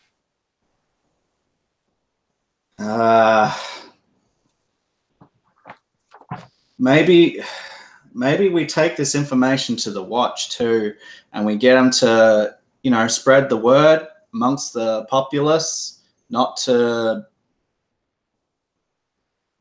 trust these necklaces. If to hand them in to the local Watch, something. Right. And honestly, we don't know that guy very well. He might be on his way to report us. So we should be sure to clear ourselves. Yeah, put a report in ourselves. Just say what happened. Yeah, and say it was those, and hand ours in. Although, do we want to keep one to let us know how to get to her so that we can go and deal with her later, and just not wear it? Jim, would I or any of us have knowledge of how carrying something like that with us as opposed to wearing it would differ? I mean, your best guess is mine. So it's as good as mine. So whatever you're thinking, man. Unless you want to test a theory, or I mean, he dropped his pendant down on the ground. If you want to, maybe we could use. Did you both? Did everybody take off their pendants? Yeah. Flu hasn't taken it off yet. I think he's probably going to go over to the blue one that's on the ground and pick it up in his hand. You don't feel any urge to attack the concrete or anything, or the bricks. Oh, I don't? Well, then never mind. No, I'm kidding. I think I would pick it up and kind of hold it for a second and just kind of put it on the ground and attempt to stomp on this thing. If it's too hard for me to break apart into smaller bits, then I think he would carry it on his person to try and find a better disposal location. Because I don't think turning it in is the right answer. Basically, if we put this thing in circulation, even if it's in these people's hands, I mean, that guy was a vet, right? And he didn't know what he was doing. He couldn't control it. When he was given the choice, he chose not to. So even if we hand this thing over to the Watch, who's to say that one of them doesn't put it on and then we're in this same situation, but now we got the whole Watch. Let's just, if we're going to do anything, destroy it.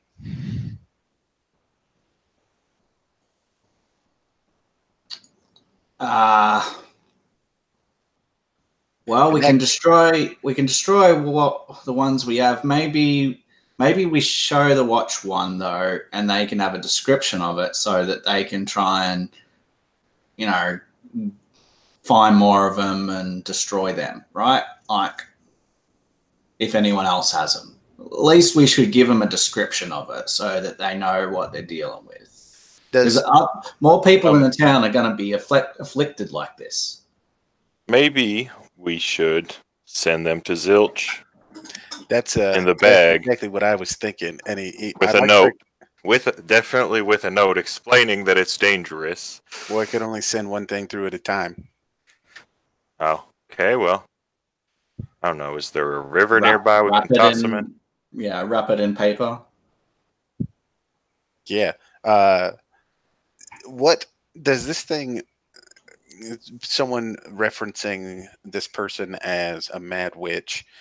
Is this using my archaeological background? Is this saying anything to me?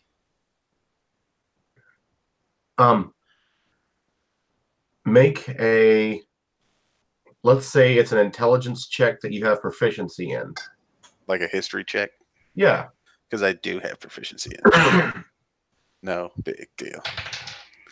Oh, man. 21. That's my best roll of the night. Awesome. Archaeologically, nothing. Cool. You can, when it comes to the woods, you think that there are some ruins out in there. And so if I had to estimate this thing's age, I would say that it was less than a century old. Yes. Okay. Yeah, maybe along those same lines. When he is calling this person a witch, is that like, oh, they are a witch, or is that like a derogatory, like, oh, she's that crazy magic lady that lives out in the woods? Make an insight roll. Okay.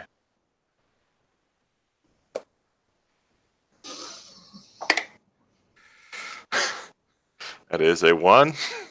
Nice. When he says witch, you just assume that she is a female caster. Okay. That she is you as a woman. Okay, cool. That's fair. Mm-hmm.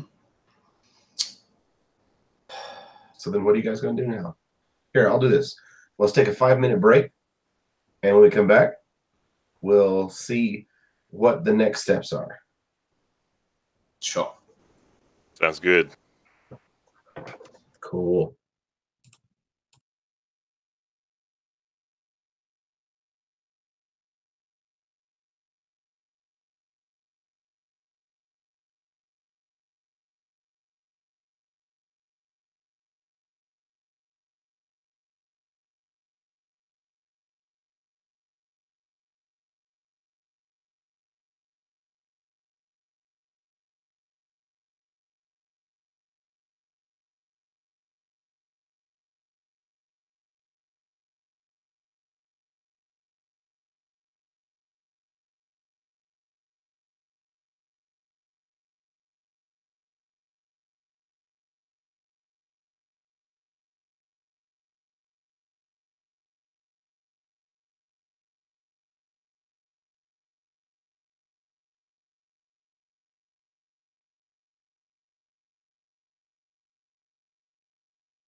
So I guess you guys have some options or some ends you might want to tie up, just because you got to take care of Davis's body. You mentioned maybe getting a cart. I don't know if you guys want to do that on your own, or if you want to hire Yeah, out of someone. curiosity, how much would it cost to send somebody with a cart? To send somebody with a cart. Do I have that right here? There's something else that we did not, when we were going over our stuff earlier, that I did not mention that I have written down is a split of gold that I have not yet split. But if it would pay for a capable person. Hey, wait! Can I find that military dude and hire him to take it to the line for us? That actually makes a lot of sense. Oh man, I would feel better about him doing it since he seems trained. He needs a job, and he could be a good friend in the future. Oh yeah. What was his name? Garrett. Garrett. X. Garrett. Yeah. I would definitely want. I would try and catch up with him as they're going and telling the watch whatever story they want to tell him. And for what it's worth, I also think I would keep the medallion on. There's something almost soothing about what happened, a little cathartic. Let's see. You are okay. Yeah. You can hire him, and he suggests like he'd be happy to do it, and he even suggests that let's see, it was like what, 8-day total. He says he'd be happy to do it for 20 gold.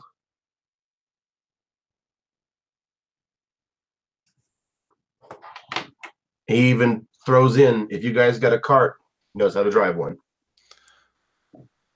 So we've got a guy. I think at that point we would need to figure out how much a cart would be.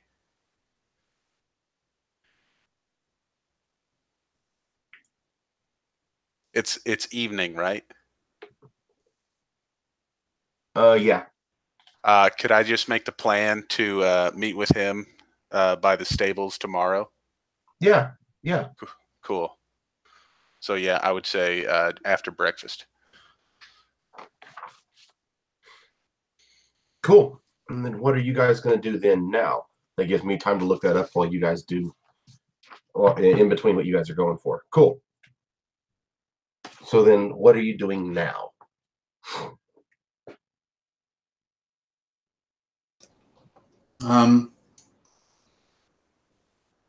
I think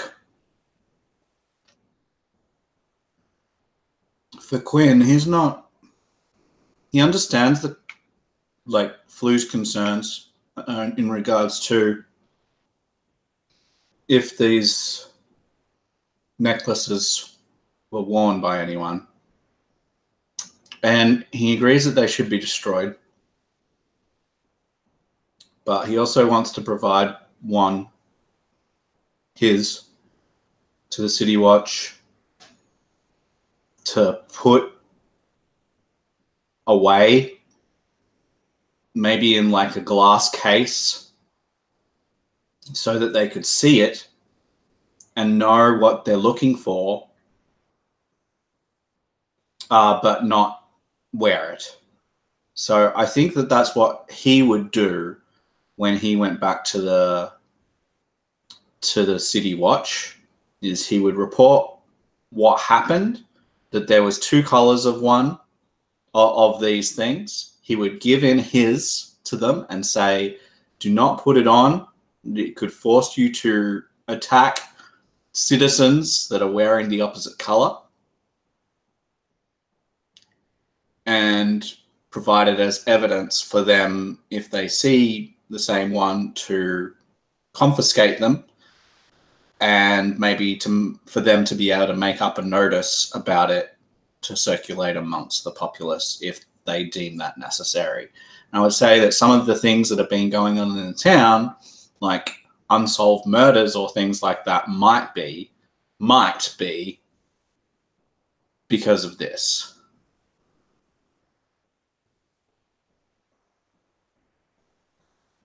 And I'd say the rest of them that we had, we're going to send back to our magical expert under lock and key for assessment, and then we'll get him to contact you with his danger sort of assessment and storage recommendations, and that will be zilch at the line, blah, blah, blah. Cool. Yeah, sorry, I'm totally following Quinn's lead on that. I spilled my drink, and by the time I got back with paper towels, it had foamed over as well, so I had to run and get more paper towels. So I missed a lot of that, but the end that I caught, I was totally on board with. So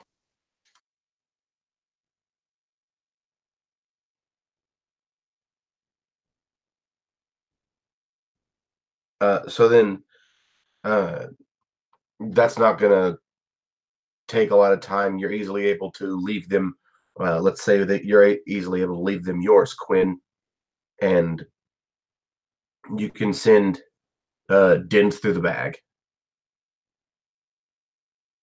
Yeah, that was the plan. I think that's the most all-encompassing thing, and maybe someone's going to misuse that, but if we don't trust the City Watch... Well, I think those are probably the best ones, right? Because we didn't want to fight each other. So if nothing else, we're not going to have problems from them. So that's not a terrible thing. I'm guessing around the necklace, we put a note saying same thing. Don't wear this. Causes violent outrage. P.S. There's a man heading your way. yeah, and like find the others and keep them from people. What are you doing with what is it? What are you doing with the blue one?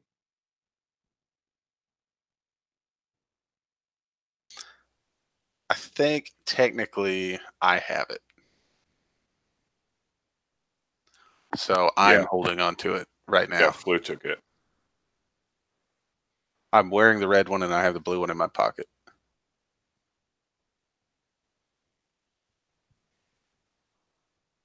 We're just gonna find Flu stabbing himself somewhere. Like, oh no. Whichever pocket the crystal thing's in, you're just like jabbing your leg with your hex blade or whatever. Dared himself to jump out of a window that he's leaning out of. Do it, chicken. Yeah. Oh, that's not super a angry joke about. I'm sorry. You're just super angry. Are you sure that you want to be wearing that other one? Like, you know what it's going to do. Yeah. The thing is, it's not something I'm real proud of. But you see, we might. It's not great, and I'm not sure I like the idea myself. But he references back to the way that when he sort of snapped out of it, the way that he looked, he realized, why is he fighting this guy? And holy shit, I turned. All right. I would not, but I would. Well, what I would do is I'd say, can I just talk to you like over there, just by yourself for just a second? Yeah. And I would lower my voice and I would say, I don't know if you remember, but you told me a story about a woman that you might have accidentally done something to, like murdered her. And I just don't want that to happen again, because You said that you just regretted it later, and if you've got that on, maybe that'll mean you'll do it again. It was when we were drunk, mate. Yeah, no, yeah, I remember. Here's the thing. Midge, she didn't deserve what happened. And he actually pulls the side of his hair over, and he reveals a very short braid that you've seen plenty of times when he shifted. His hair grows out, and it's very visible, but it's very small, and it's right behind his right ear. And he says, I'm not real sure how familiar you are with the culture of my people. See, our interrelationships are very important to us, and when we make a lasting bond, whether that's over love or hate or anything in between, we keep it as a remembrance. That way, when the score is settled, you can cut it and move on. And it's sort of a way that I can remember what happened. And it's, again, I'm not real proud of the way that everything went down. But without that event, yeah, I wish Midge was still here with me. But she's not. But something better has replaced it. And right now, I'm on the other side of the world from where my home is. And the only thing keeping me alive might be that instinct. I think using the necklace and you being able to see it in my eyes, this uncontrollable. The difference was you weren't there when Midge went. But I bet if you had been there, you would have saved her, because you would have kept me from doing something stupid. And you're going to be there. So next time you see that look in my eye, you're going to save that person. And you're going to be able to take the necklace off of them, and we're going to keep it for ourselves, and we'll just eliminate the whole problem. Yeah, I got to be a little guard mouse, and that's fine. But I think that's what's best for everybody. All right, if you say so. And I'll let it go. I brought it to his attention. It's his choice, so I will come out and just. Yeah, it was just something, just needed to talk. Anyway, onwards.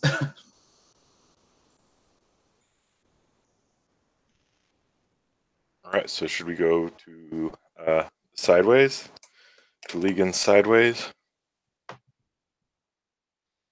Yeah, sounds good. And yeah, I think that Den has grown accustomed to the two of you whispering to each other about things. He's like, okay, so you guys ready yet? Or let's do this. Yeah, ready to go. Cool. So when you get to Legan Sideways, there is a sign over the door, and it looks to be a very detailed carving of a man's head, as if it's peeking out the edge of or into the sign, looking at it sideways. And he's with a curious smile, like, "You coming?"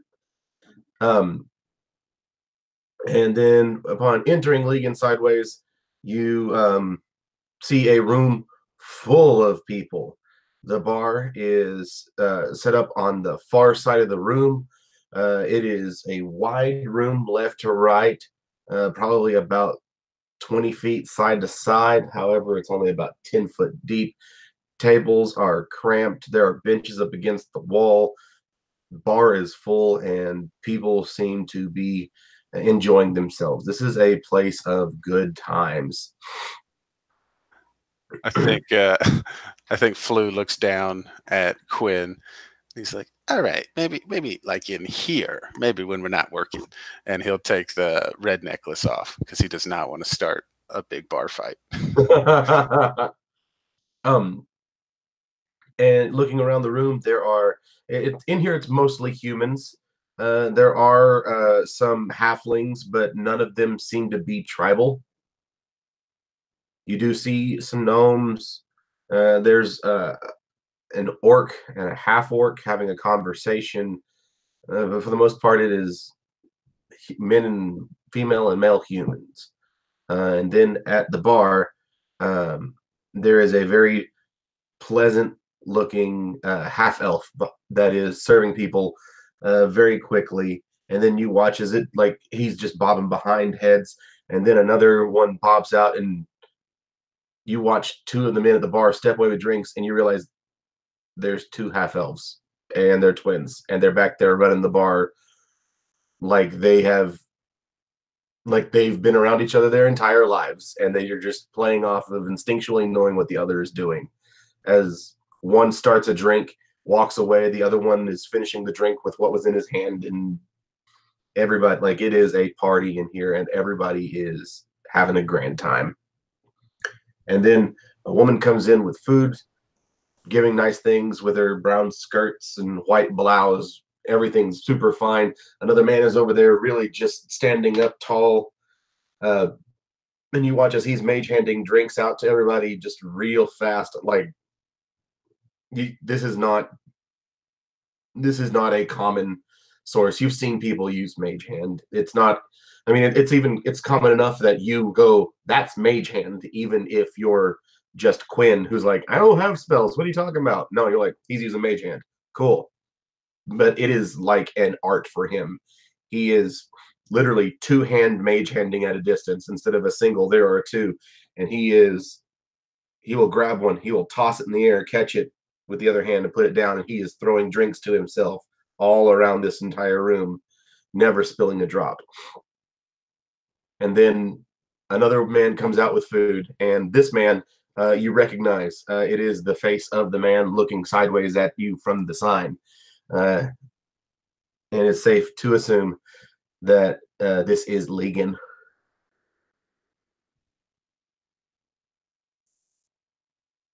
No, there is no music, no bards. Just conversation, food, drink, and good times. Is there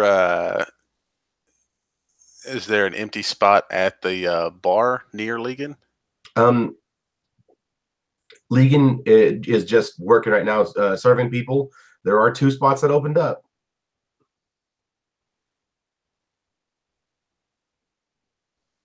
Yeah, I think he would look at Den and point at the seat. Like, there it is. Yeah. So Den walks up and pulls his puppet out and sits it in the other seat. Just like you guys do your own thing, whatever. You guys have a drink. And then addresses Legan.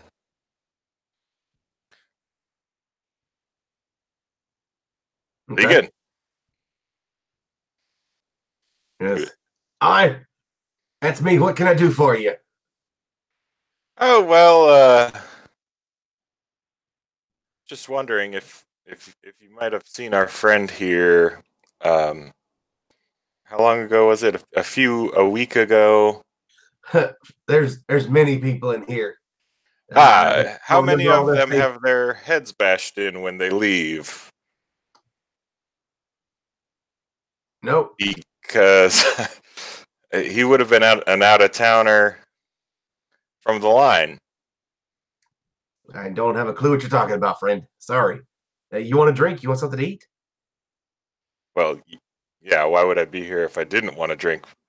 I'll have the finest for me and something cheap for these guys. Well, we've got 2 drinks. He goes, Okay. You know what? I've got some plates I got to get out. Go ahead and talk to these 2. And they both slide up. Hi, what can we do for you? Hello, gentlemen. Drinks, please. One of the 2, apparently. Yeah, if there's only 2 left, I'll have one and he'll have the other. Said you guys only had 2. Only 2 kinds. Oh. And they well, both then still, turn around. I'll have one and he'll have the other.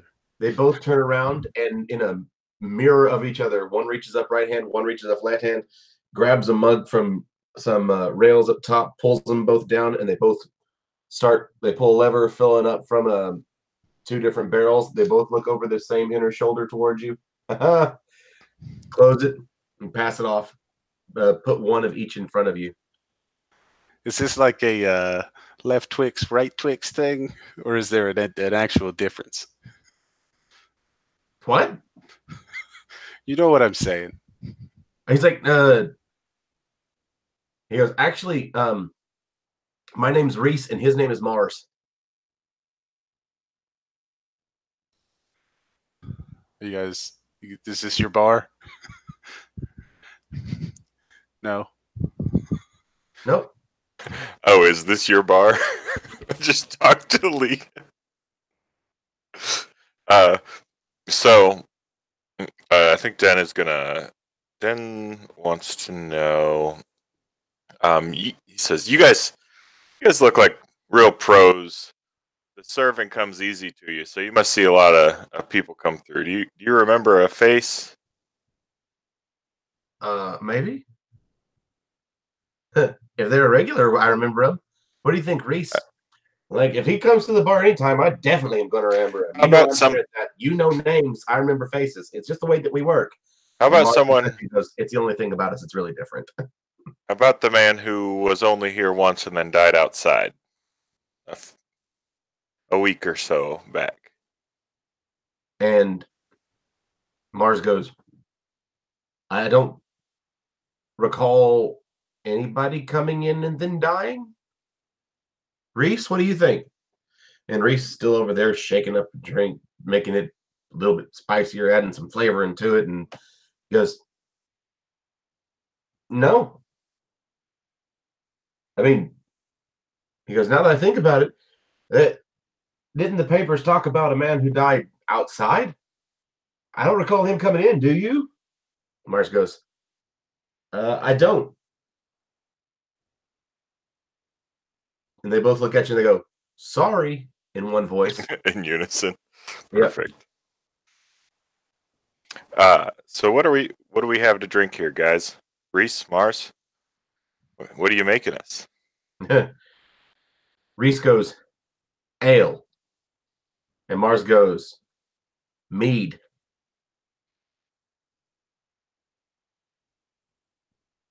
Ale right. is a bit bitter. And he goes, mead's a bit sweeter. All right, so I think that Den crosses his hand as he grabs the two mugs and pulls the one that was set in front of Flu to himself and hands the other to. So he takes the mead and gives Flu the ale, just because that's what he wants. And he starts looking around for Quinn, where did he get to?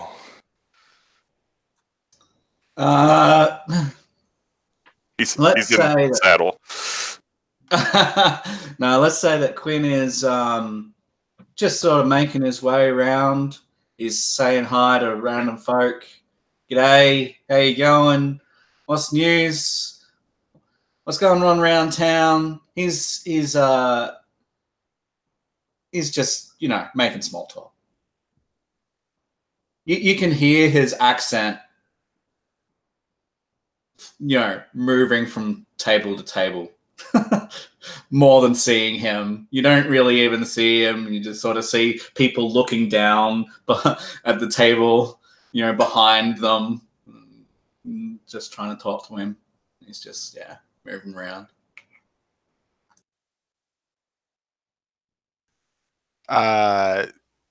So I think, is there at every bar there's a serious table, and I would like to find those people.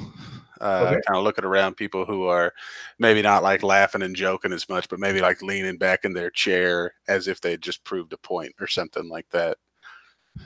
You don't necessarily find someone that deep in it, where they sit back, how they just proven a point, but you do see people. There is a table that is sitting over there, and that table is instead of like having the grandest of all times. You can see their face is, instead of like fierce discussion on something, they're more in a gentleman's debate. So not quite to the point of having proven their point yet. Sure. I think he'd probably kind of post up and unless they're talking about his specific field of knowledge, I don't think he would actually listen. He would just wait until they're done talking and interject and ask what the deal is with the guy that was here a couple days ago that was dead out front. Just sort of being a little inappropriate, but just interjected. And no, what you actually hear them discussing is it's like, did you see that airship that went by the other day? Fastest I'd watched one pass in forever. And the other guy goes, well, not the fastest I've seen pass, but it certainly was quite quick. The guy first, did you see the ring on it? The trail looked like it might have stretched for an entire mile. For it to stretch for an entire mile, the size of the elemental attached to that galleon must have been ancient. To be back on a ship one day, working for Leondar was fun, you know? And the other guy goes, yes, I remember that. And like, they're chatting about airships. Yeah, hey guys, that's sweet. So a couple days ago, there was a guy that was found out front that was dead. Did you guys see him? No, sir. Did you see anybody? No. They said we talked to the bartender and they was gabbing on about it. So that's why I just wanted to talk to somebody that sounds like, I just want to know if anybody else had heard anything. And then one guy goes, wait, Kevin, was this the man in the papers the other day? And Kevin goes, Max, I do believe that it was. But didn't they? Yes, I remember. He looks at you and he goes, there's no way we would have seen him. They said the paper said they found him just before sunrise. If he'd have died at any time that we're here, and let's be honest, early to bed, as we say. Yes, early to bed. If he'd have been out there and had that tragedy already happened, many people would have seen it. But for him to be found that early, gosh, who found him? He goes, wasn't it? And he points over at the guy with the mage hands. Yes, I think it was Abel. In fact, and they both lean in real quietly. I think he asked to not be mentioned. All right. Well, what, Kevin, Max, you guys talking about the passion that you guys got for airships? It's beautiful. I'll let you get back to it. I sure do appreciate it. And don't worry, I won't use your names. And I immediately walk over to the guy. He's standing up on a platform, and as you get closer, the platform looks to be heavily decorated and big enough for him to be up there. And the more that you're watching it, the more that you realize that this performance is part of the bar, of his deftness and handiwork.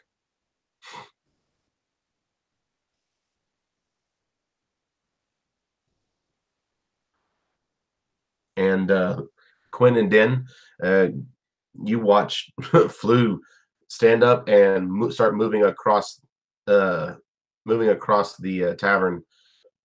And he's drawn a lot of attention. He's just moving straight over there, walking right at this dude.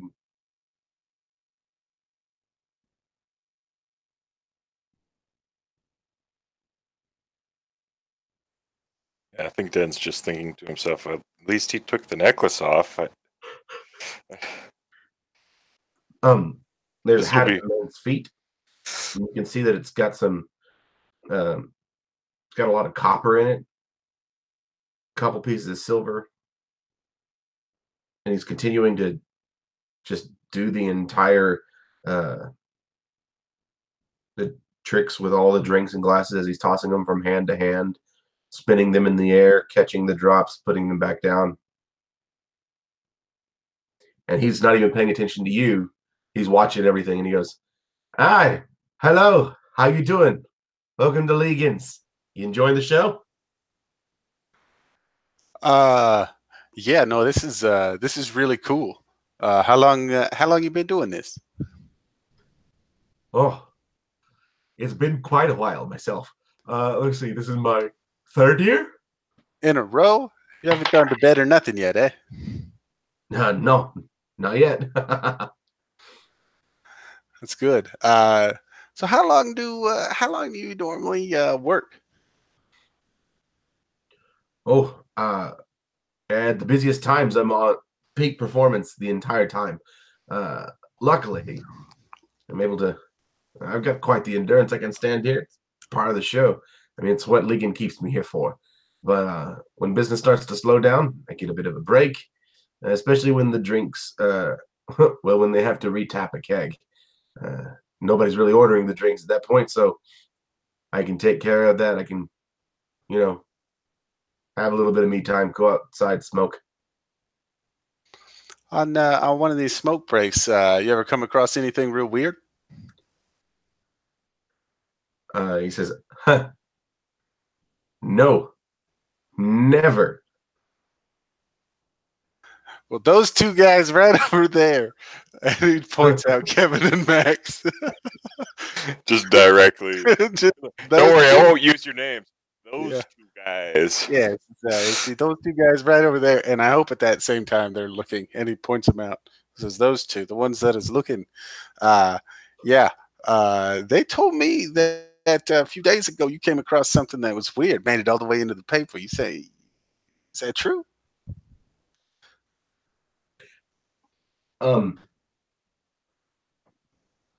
As he's moving glasses around, the smile on his face never goes away.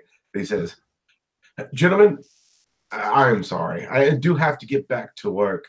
I'd be happy to talk to you when I get a chance, when business slows down."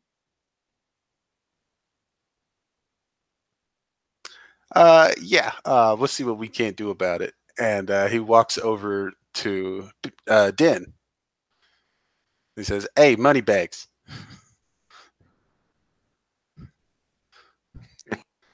Hey, Yeah, yes. I Yes. need you to rent the clown for 30 minutes. Rent the clown. Yeah, the one over there doing all the tricks. We need to rent him for 30 minutes, however much Ligon needs. Give him the money. 30 minutes, rent the clown. He's the one who saw Davis outside last night on smoke break, and he's acting like he don't know nothing, but I know he does. So let's rent the clown. Could we not? It might be less expensive to buy a few drinks and wait for a smoke break. Fine. Okay, that's a good idea. Fine. Perhaps we can rent the clown another night.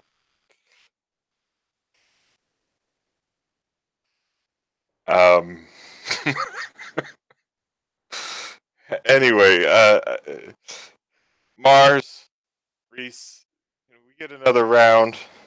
Maybe one for our friends over at that table that I believe Flu here has just ruined the night of. Yeah, it's Kevin and Max is their name. Just those real loudly. two, right over Those there. two pointing at him again. They told me, yeah. And I think he would take the bar stool. He would pick your puppet up and put it on the bar itself and like face it at him, and he'd like give him a double thumbs up, and then drag the bar stool over in front of the dude doing mage hand and just sit right in front of him and watch the whole show. Wait for a smoke break.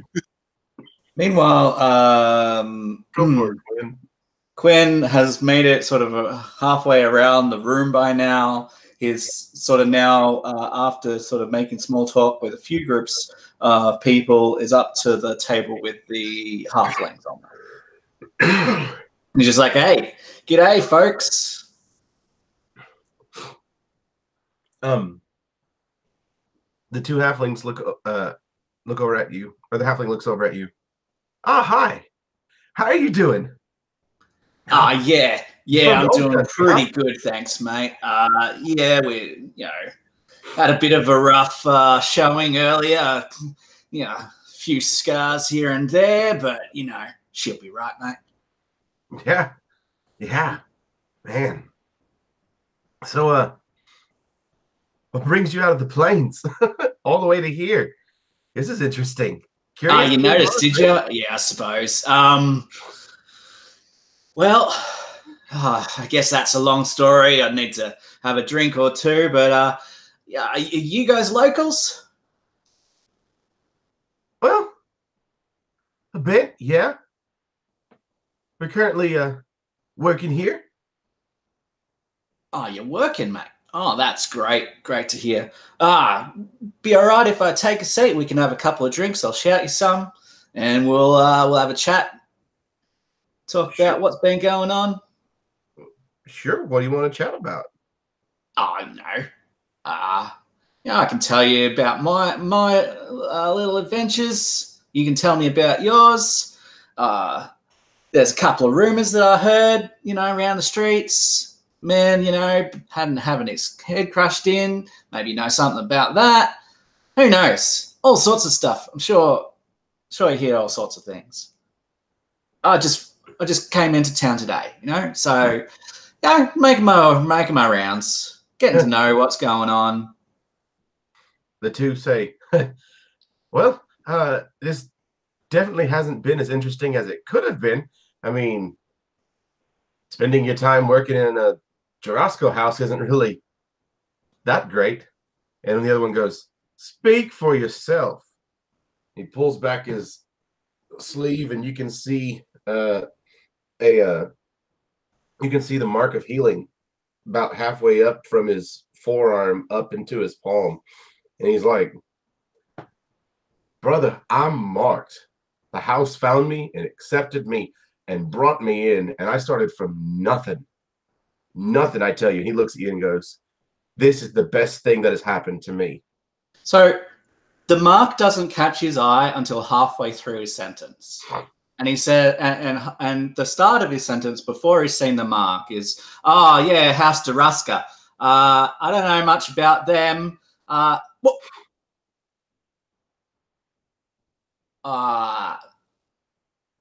seems awful familiar. Yeah. There's a little script. Yeah. And that's it. Yeah. Well, look mighty similar, right? He looks at you and he goes, oh, Jarosco's found you too, huh? He goes, oh, well, just the other day, I actually saw P-More. Yeah, P-More. He actually appeared, and I was able to chat. And oh, mate, you should have seen him. He nearly bit this guy's head off. He was awesome. Literally, while you're doing that, and then you pause, and the one with the dragon mark leans to you, then goes, what did he just say? I don't know. Yeah. It was really awesome. I know that, speaking with the spirits ain't always, an enlightening experience, but the guy with the dragon mark reaches his hand and goes, I'm Hilkiah de Jarosco. Pleasure to meet you. What's your name? Bless you. Well, my name's Quinn. Corsair Quinn, they call me back in the fields. Yeah.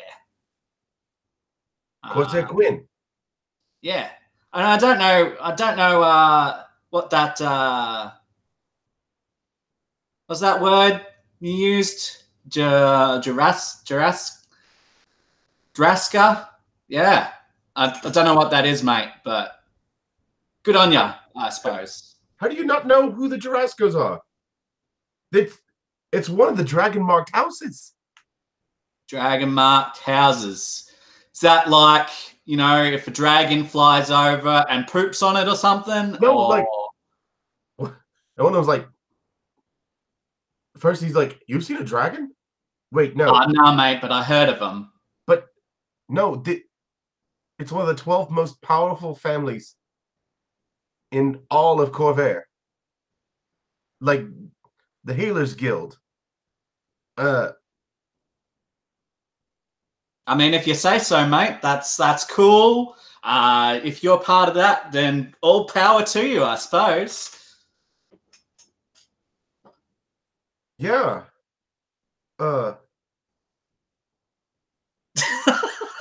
Okay.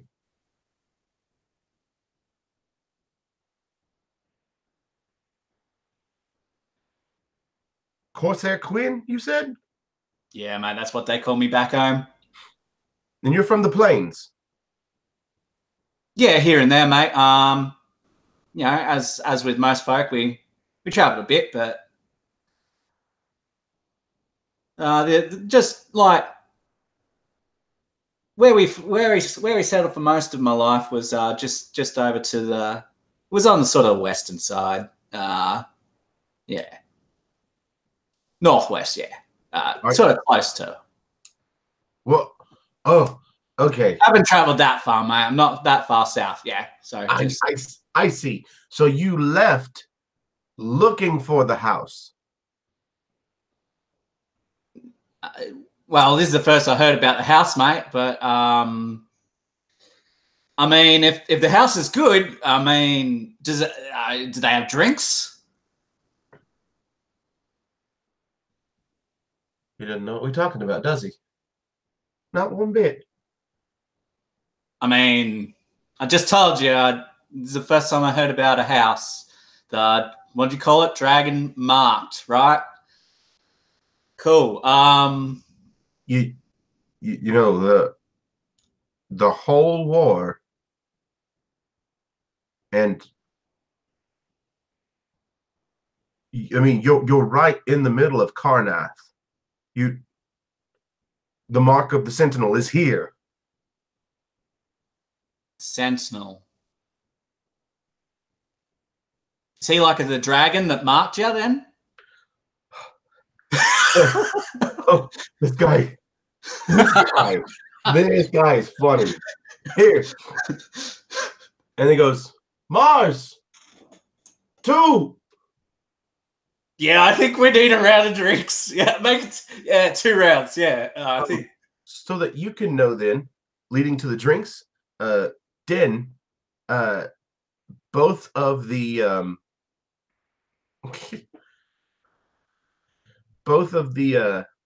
barrels have about 7 gallons left,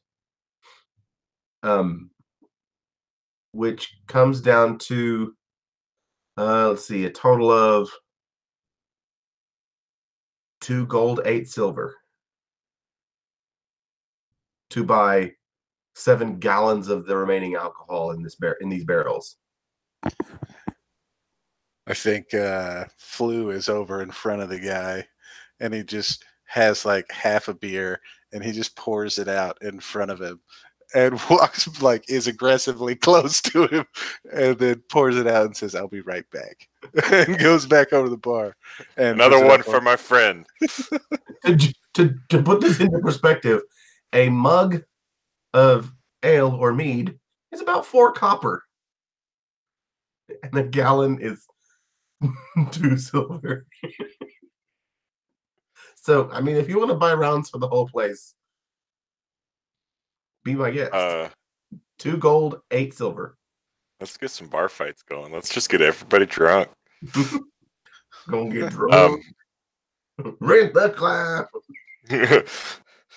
Yeah, I think that Den is like, you know what, boys? Let's rent the clown! And he yells rent the clown to the not knowing what Flu was talking about. I guess thinking that means drink as much as we can.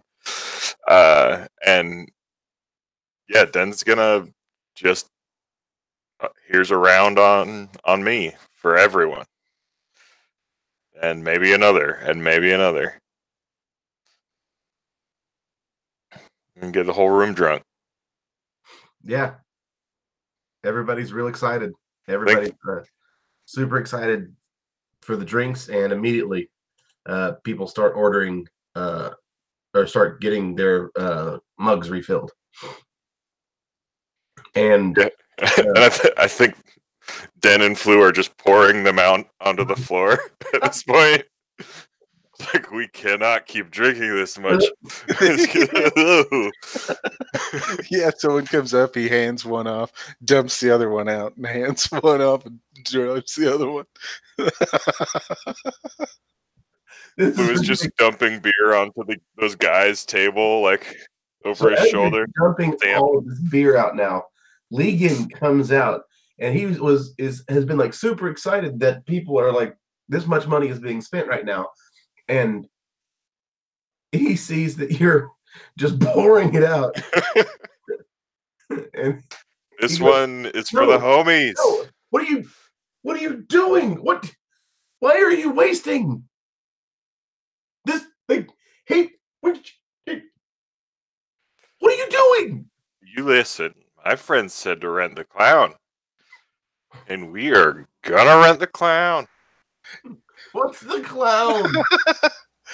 I think the Flu, just with the mug in hand, leans over and just points at the guy who I would like to imagine is staring at them now like, no, but still doing his show. He's trying to like use his mage hand to catch the beer all over the floor. He goes, you want to talk? You want to rent him? Yeah, we just need him to go on a smoke break. We want to have a little conversation, and he didn't seem very chatty. And you'll stop pouring all the drinks out? Fine. Mars, Reese, stop. Just stop. You can see Reese still has a hold of one of the mugs, and Flu's like trying to pull it. He's just really getting used to dumping them out. It's actually kind of fun.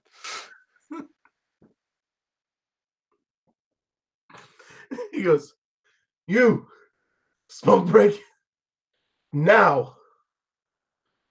Is that fine? Yeah, Flu lets go and stands there, and he looks around to see if he can find Spot Quinn.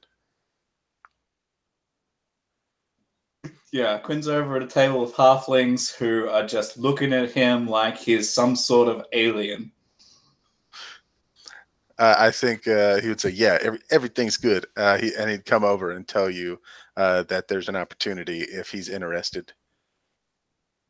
Flu. Yeah, meet my new friends here. They're from Jarasco Dragon Marked house that's got power. Yeah, meet them.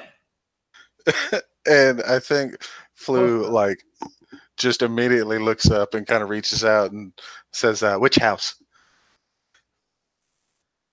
Oh, he's like, I'm Hilkiah de Drasco. Nice oh, to meet you. Jarasco. Oh, man. Hey, name's Bubani. I'm from the Eldine Reaches. Yes. Sorry that my friend acts this way. He's never been a big city. Yeah, he's never been to the city. So yes, it's weird, but you get used to it and you never bring it up. Nice to meet you guys. Hey, Quinn, these guys, they're pretty powerful. You know, getting in with them is probably not a terrible thing to do. But you might, if you want to, like I said, we got a guy out here that might be able to answer some questions for us. Yeah. I mean, I've been making my way around the house. Guys, have another one on me, and they're laughing maybe like, we can I get know back they're all together. on him. Yeah, I think Flu, when he says, have another one on me, grabs 2 of the beers on the table and dumps them out. Yeah. What? What? Look, I mean, what are you doing? It's another one coming. It's all right. Run the clown. It's a whole thing. Well, why don't I get back to you guys? I mean, it's been a pleasure meeting you, and I guess I'll look up this house, Jurasco, maybe another day. But yeah, who should I say you are? Yeah. I'll just record this guy's name. Would you be able to put it in there so I know how to spell that, please? Thanks. Oh boy. Oh, man. Yeah. It's 8 letters in his first name and only 2. Right. Yeah. I'm just okay. Beautiful. Yeah, I'm just gonna join my friends for a bit. Might catch up with you a bit later. Yeah. As we're walking out, Den has had enough drinks that he's feeling it and wants to give Flu whatever the cool Eberron equivalent of a low 5 behind the back, not actually cool, but man, we nailed it, kind of thing. We got this one. Awesome. Because Den did not get the cue to dump them out, and he had been drinking them for a while. Yeah, I think Den turns around and puts his arms down. And it's down low, and he just sees Flu just walk past him. Hey, man, you need to get it together. Just head outside. Sort of leaves him hanging. Sorry. It's perfect. But yeah, I think I'd go over and ask the guy's name. He's probably got a sign, right? And I stared at that sign for a while. So what's his name? They call him Quick. Quick? Quick. All right. So yeah, I think he would grab his cigarettes and he'd be like, "Hey, Quick, I guess we're gonna go outside and yeah, we're gonna have a smoke break, right? We're just gonna ask some questions. You're not in any trouble. Don't worry. Here you go." And he gives him his pack of cigarettes and kind of walks him over to the door. He's just as he's walking out, he's going, "I'm not in any trouble. Not with you. But if Legion decides to pin this on me because of you guys, we'll talk about it. Let's all get outside, away from prying ears." He starts to light one, he smacks it out of it. Starts to light another one, he smacks it out.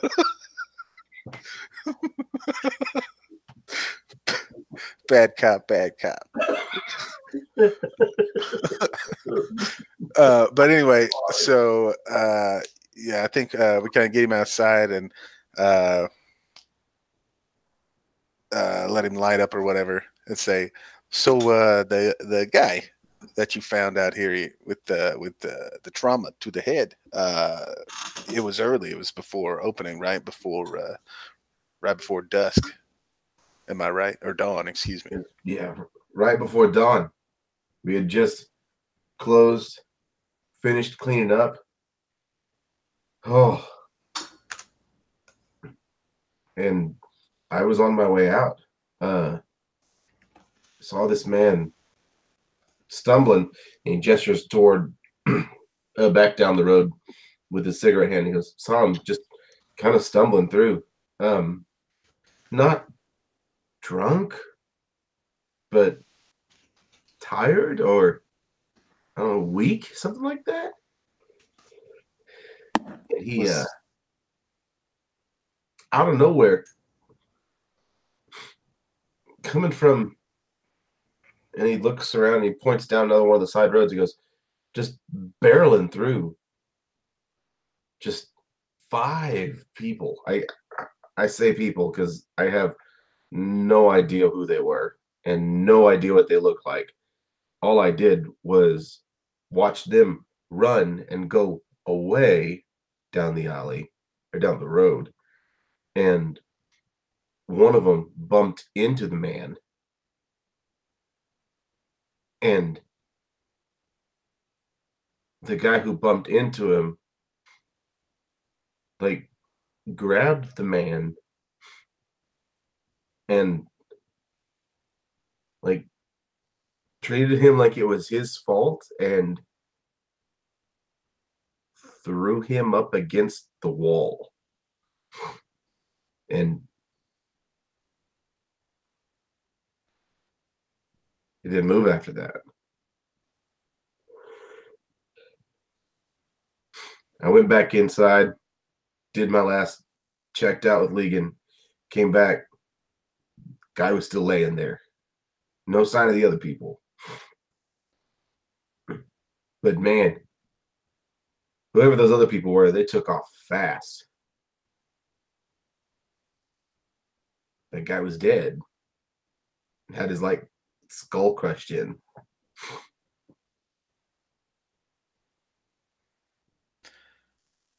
Other than getting thrown up against a wall, did you see any other blows to the head that he might have endured? Yeah, it could have happened when they threw him against the wall.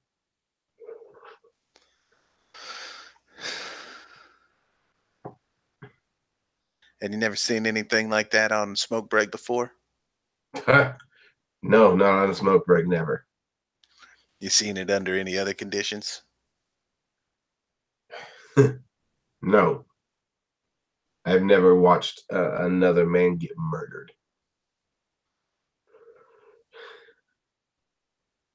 Too much like the war. I stayed out of that, you know. Did just out of curiosity, when these guys, the five of them, these unknown assailants, came around the corner, did it look like they were running at the man, or did it look incidental from where you were? Oh, man, God, like I said, the guy was coming this way. They came from that side road, turned the corner, and went back down that way, the opposite direction of the man. And the last guy bumped into the man. Were they in any kind of pattern, or were they just all running? Full on sprint. All right, but not like in a straight line or nothing. What? To mask their numbers? No, just one after another, one behind another. I didn't notice how they were running. I mean, maybe.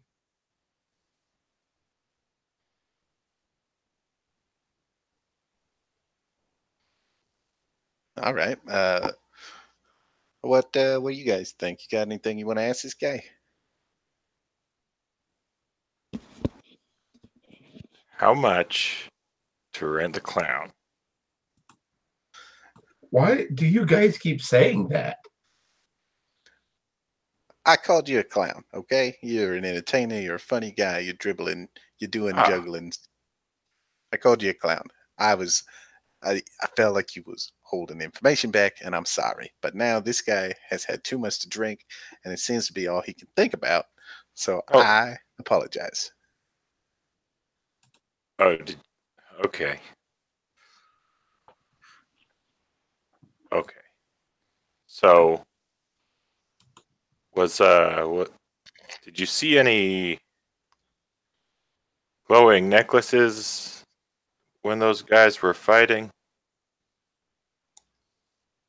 What? Flu, do you still have that the blue one? Yeah, and he kind of pulls it out of his pocket and kind of holds it in his hand. See anything like that? No.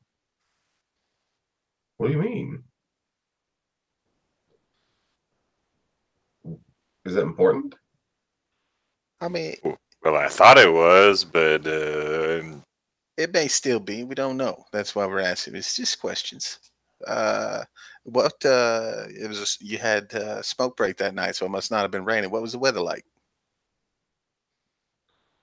What was the weather like? Yeah, is it a clear night? Was it overcast? Was a moon full? Tell me about it. Uh, Cloudy. No moon. I mean, the sky hadn't started changing color from sunrise setting up though. Uh, the lamps No, are still on. Like, no I don't moon. know what you're looking for, man. No moon. There was no moon. I was just too cloudy to see the moons. Either or. I mean, because there's always moons. It's like whole, like more, like 2 handfuls of them. Like so many moons.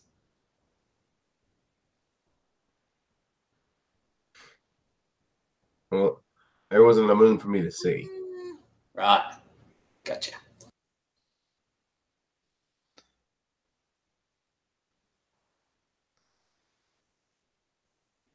Right. Well, is there? I mean, can you think of anything else that might be important as far as kind of letting us know what's going on? Uh,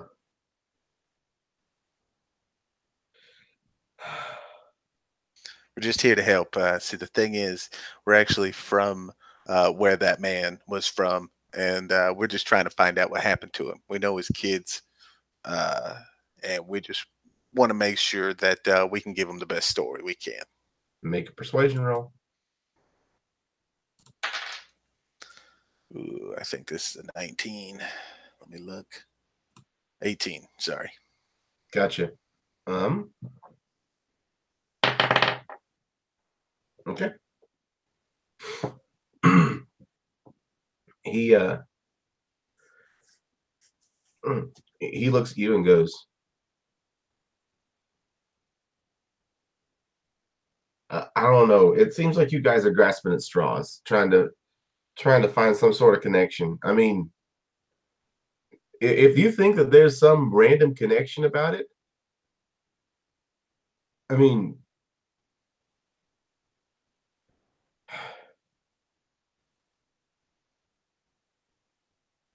maybe it was, I don't know. I don't know who those guys were, but maybe they were maybe they're the ones that uh who was it? There was a murder. Yeah. A murder over at the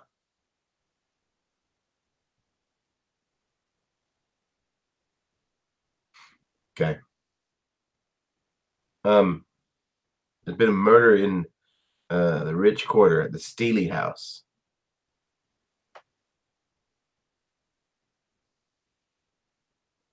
Uh I don't know. Maybe they're attached to that. Grasping at straws, right? Yeah, it's not the worst thing in the world to do. Very good. I mean, that's a different sector of the city, though. I mean, Yeah. it's not like that would have been close. I think still a little loose from the alcohol.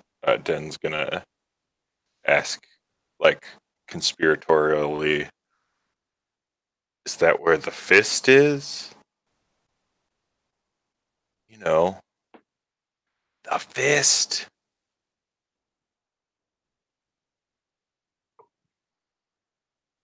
Uh, I hope that doesn't have anything to do with the fist.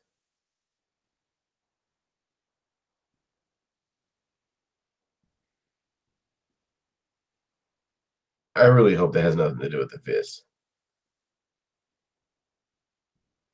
Are they that?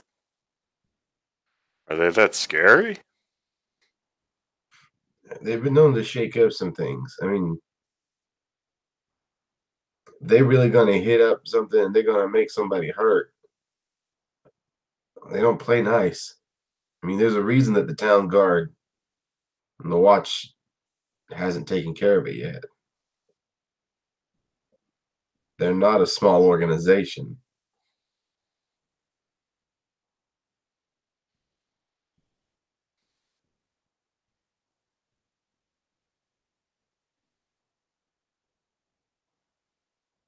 Okay. Well, what's the name of that place again? What place? The Quarter. It's Okay. just High Town. Hightown.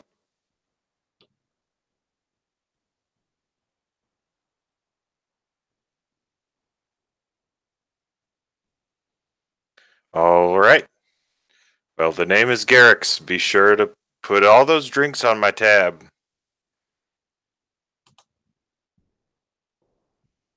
I don't know if they're going to be that nice to you, friend. You're probably going to have to pay for them. All right, I'll be right back in. I'll follow you right back in. All right. And he goes in, stamps out the cigarette, and then goes back in. I think Den actually just does follow him right back in. He's he took taking the advice, and he's used to paying for things. So, how much is the tab inside? Did you pay for those first 2 drinks you got? Not yet. No. All right. 3 gold, 2 silver. Okay. Heavy night of drinking with all of our new friends at the Sideways. So yeah, I think Flu would probably wait outside. And whenever Den came back out, he would probably recommend finding a place to stay since we've got business after breakfast tomorrow. Then we can go check this thing out during regular business hours. Cool. And after taking care of that, we can go ahead and stop there since we lost Matt. Yeah, that sounds good. Yeah. Cool. Well, guys, thank you. Appreciate you taking the time to play. Hope you're enjoying it. And I'll see you guys in 2 weeks. Yeah. Thank you. Thanks for running the game. Awesome. Have a good night, guys.